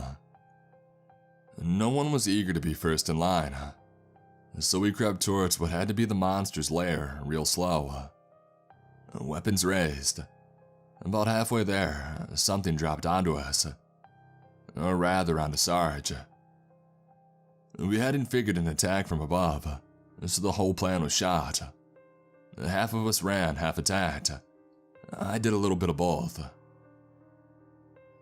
Before I go any farther, I'll try my best to describe the creature. Just keep in mind, this was nearly 30 years ago. It moved faster than a rabbit, light was scarce, and I only ever got a real good look at it once. At least with my eyes. I can't count how many times I've seen it in my dreams. But I suppose I saw it well enough for any man. I'm certain that it was tall. But how tall I can't even guess cause it was bent over with the twistiest damn pretzel of a spine that I ever saw. At least 4 legs and as many arms. And at the end of each limb was a dozen fingers. Or maybe they were antennas, tentacles, and those spindly legs on a shrimp. Shit, I don't know. I know that it didn't have eyes. I remember that well. It only had one thing on its head. A mouth. A cross between the tail of an earwig and a crocodile's maw. but boy was it skinny. Too skinny for how strong it was, and the flesh didn't look so tough. Translucent, almost worm-like. Fortunately for it though, it had armor, and chitin, I think it's called if it was a bug.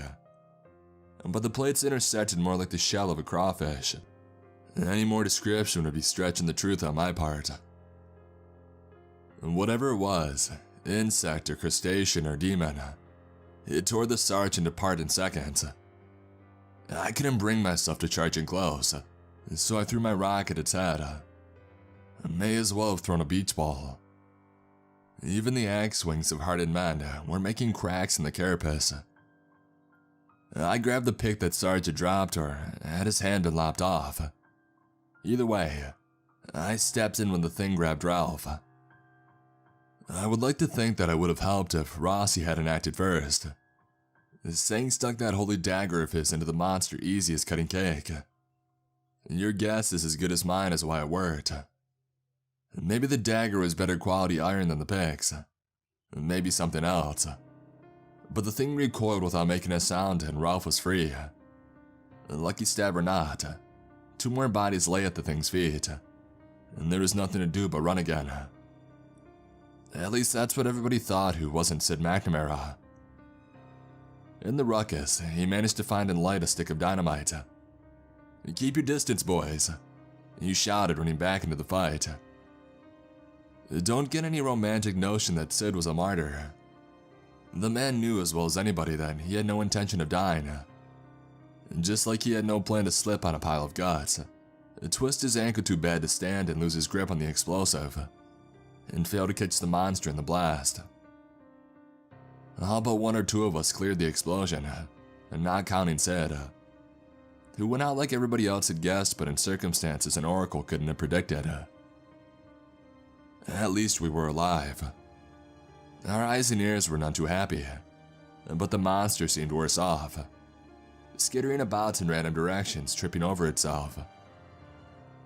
A sound-driven creature blinded by the noise. Maybe.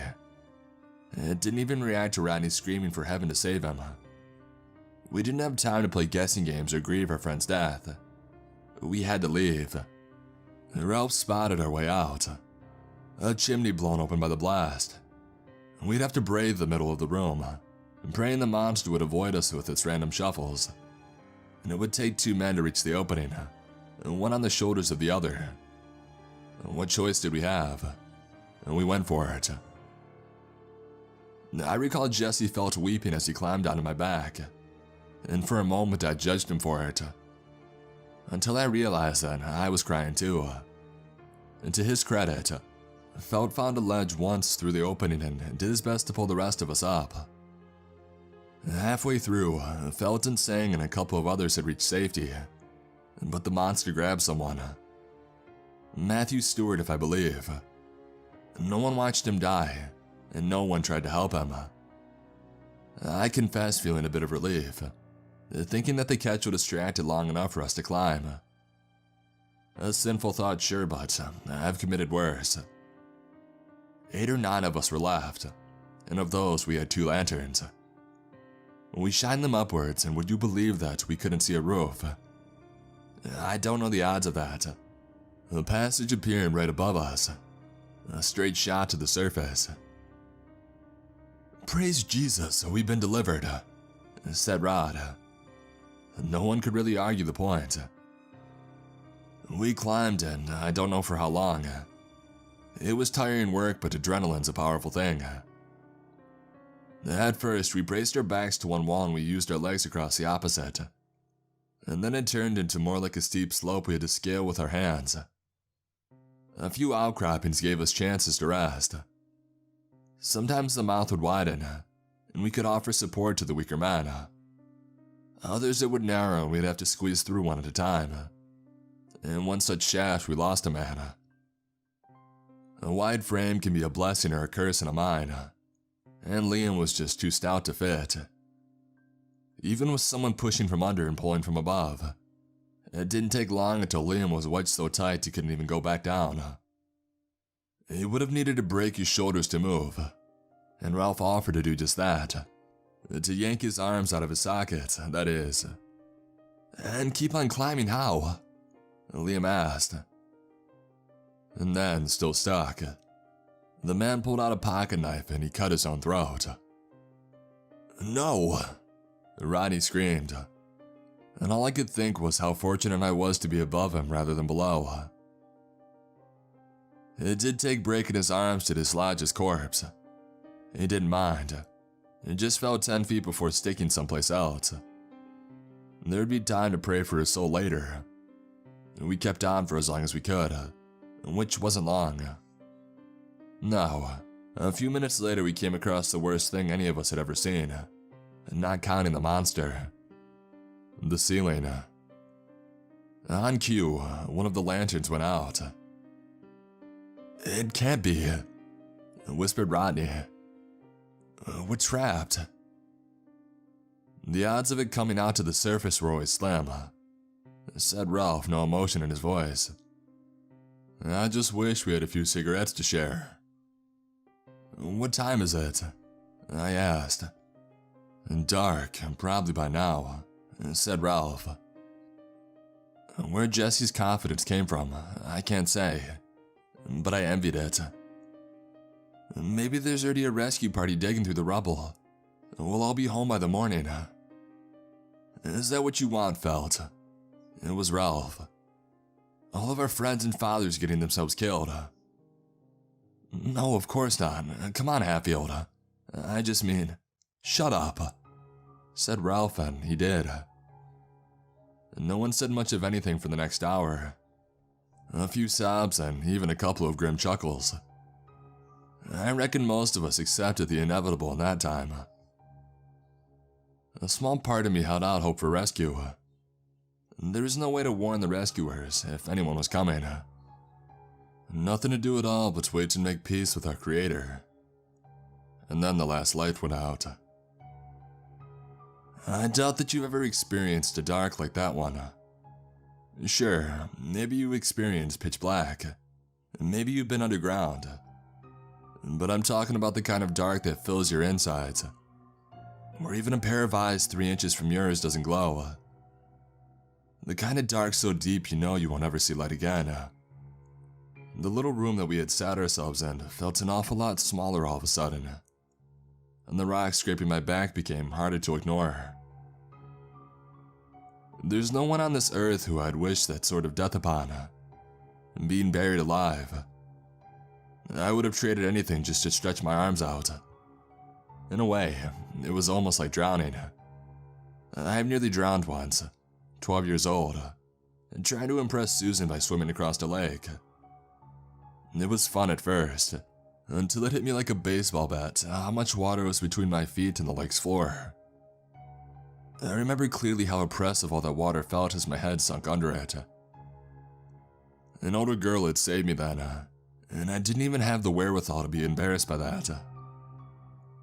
Dying underground was similar. All the stone above and below me for who knows how far. But no 11th grader was coming this time. Of all the things to reach out in mercy, it was the moon. Sang took off his boots and his jacket, spit on his palms, and he steeled himself. Rossi, I said, I have faith too. I'll be back, he said, with a whole bunch of people. And guns, added Ralph. And guns, Rashi smiled. And before we left, he paused. I thought that he was second-guessing himself, and then he handed me his knife. I thought your religion said that you always had to carry this. Sane just laughed, and then up he went. We couldn't see him climb, mind, he blocked out the light. But we listened for minutes as he wriggled through the impossibly small opening. At some point, his grunt stopped and I feared he had suffocated himself. But then he shouted down to us, I made it and I'll be back soon. There still wasn't much conversation as we waited, but at least I no longer felt like drowning. Thank you, I'm done with drinking. I'm done with gambling. I'll never stray from my wife again. Rod prayed. Speak for yourself, said a fellow that I can't remember. The first thing I'm doing when I get out of here is having a cold beer. Make that 3. A few of us laughed, a lot louder than the joke was funny. But then I heard it. Shh, I said, and everybody clammed up quick. The air wasn't quiet though. We all could hear it. Liam's flesh tearing, and then being swallowed. No, said Rodney. We've been delivered. Why is it back? We were delivered. Sing's coming with guns, said Felt. He'll make it back fast. It took that thing a while to eat the poor fellas last time. We have time. It had more than one body to eat last time, said Ralph. What if it finishes before he returns? I'm not sure if I thought of it on my own, or if it was what Ralph was trying to imply. But a way to buy us a few very precious minutes crossed my mind. I didn't voice the plan though, it was just too damn mean. Rodney voiced it for me though. An offering, he said. That thing down there, it's a devil, a demonic spirit. We don't know that, said Ralph. Rodney continued. It's a demon if there ever was one. Demons are drawn to wickedness like moths to the flame. Someone brought it here, and only an offering will satisfy it. An evil offering for an evil thing. What are you trying to say, Rod? Asked Jesse Felt. No one answered for a moment, but the silence was broken by a bone crackling, marrow being sucked. The monster was wrapping up with his meal. Maybe you're right, Rod, said Ralph. Maybe this devil wanted a sacrifice all along. Come on, Ralph, you don't believe in that sort of superstition, said Jesse with something that may have been a chortle under different circumstances. Oh, I'm not sure what I believe anymore. But I know that this thing is hungry. And I've got a pretty strong notion who the most wicked man among us is. He comes from a long line of wicked folk. And the next minute or two is a blur. Probably because I've tried to block it out. But like most of everything I've tried in my life, I didn't do it well enough. Please understand, I don't remember laying a finger on Felt. Crossed my heart and swear my children. The way I remember it is I stood back and I watched. I even tried to reason with Ralph and the others to leave Felt be. I've gone over it 1,000 times in my head, maybe 100,000, and I still don't remember myself as a murderer. But maybe the mind is more powerful than the soul, able to change memories that are far too horrible to recall. Because I do remember my knuckles stained in blood, half mine and half his. I remember looking at that flat as a washboard face, the punches of a dozen men having removed any evidence of Felt's high cheekbones and pointy nose. I remember how he looked white as a marble in the moonlight. I remember his screams, his why, and fellas stop, fellas. And I remember when words were replaced by pitiful gargles. Much worse than the creature, it's that memory which haunts me. I can forget it most days, but I remember every night. Whiskey helps a little. And that's how you know if the old timer telling you the story was actually there. That's how you can be sure. Before we tossed the body down the hole, we nodded to each other in a silent pact not to tell the soul what had happened. We weren't even supposed to talk about it with each other. That was the unspoken vow. So if somebody knows about Felt, they were there, no mistake. I've often wondered if I could have stopped it. I knew it was wrong and I remember protesting some. I had the dagger, and I knew it didn't care for loud sounds. It could be if I was braver, I could have used the knife and the knowledge to fight the monster off. But if I stood in the way of the mob, would they have killed us both? No, however you cut it, I was a coward. I am a coward. I would have buckled for sure. I just wish Stang hadn't left for help. He wouldn't have let it happen. Rashi was a good man. Made good on his word too. but the guns proved unnecessary. The rescue party never came across the creature, coming straight back to the crag and digging us out. I'm guessing the monster left when it felt so many people milling around above. But it wasn't in the mine when the townsfolk went back to recover what little was left of the corpses. Most of the survivors skipped town, moving with barely a goodbye to the friends and relatives they grew up with. One came back eventually, but the rest I never saw again. It was just as well. With the biggest mine shut down, there was less work. The owner of the mines talked about reopening in a time or two, and clearing the rubble. Most of the workers threatened to strike if he did. I had switched my trades by then. Spent the next 20 years in lumber, but the mine's still buried. The way I hear it, kids go up there sometimes, to the collapsed mine. See who's brave enough to hike in and touch the big cursed rock pile. The parents say that it's dangerous. The cave-ins and rattlers and such. The grandparents say it's dangerous too, but for different reasons. It's still out there somewhere, and maybe it's found another cavern to call its home. Or maybe it never liked to be underground, and it lives in some forest. Before we came along, my guess is that it was trapped, and we loosed it upon the world. I guess I'll never know. I'm not sure that I want to. I'll be dead soon in a box or in an urn. And maybe Rashi has the right of it. Buried things have a tendency not to stay buried. I would have myself burned too, if it didn't cause an uproar at the church. Funny, why should I care? Probably stepped inside that building less than 100 times, and those just for weddings and funerals and Easter Sundays. There'd be a scandal all the same. I never made much trouble alive. I figure no use in starting after I die. Telling you the story, the whole story, even the worst bits, is my kind of penance. People should know what's out there in the dark as much as they should know what we did.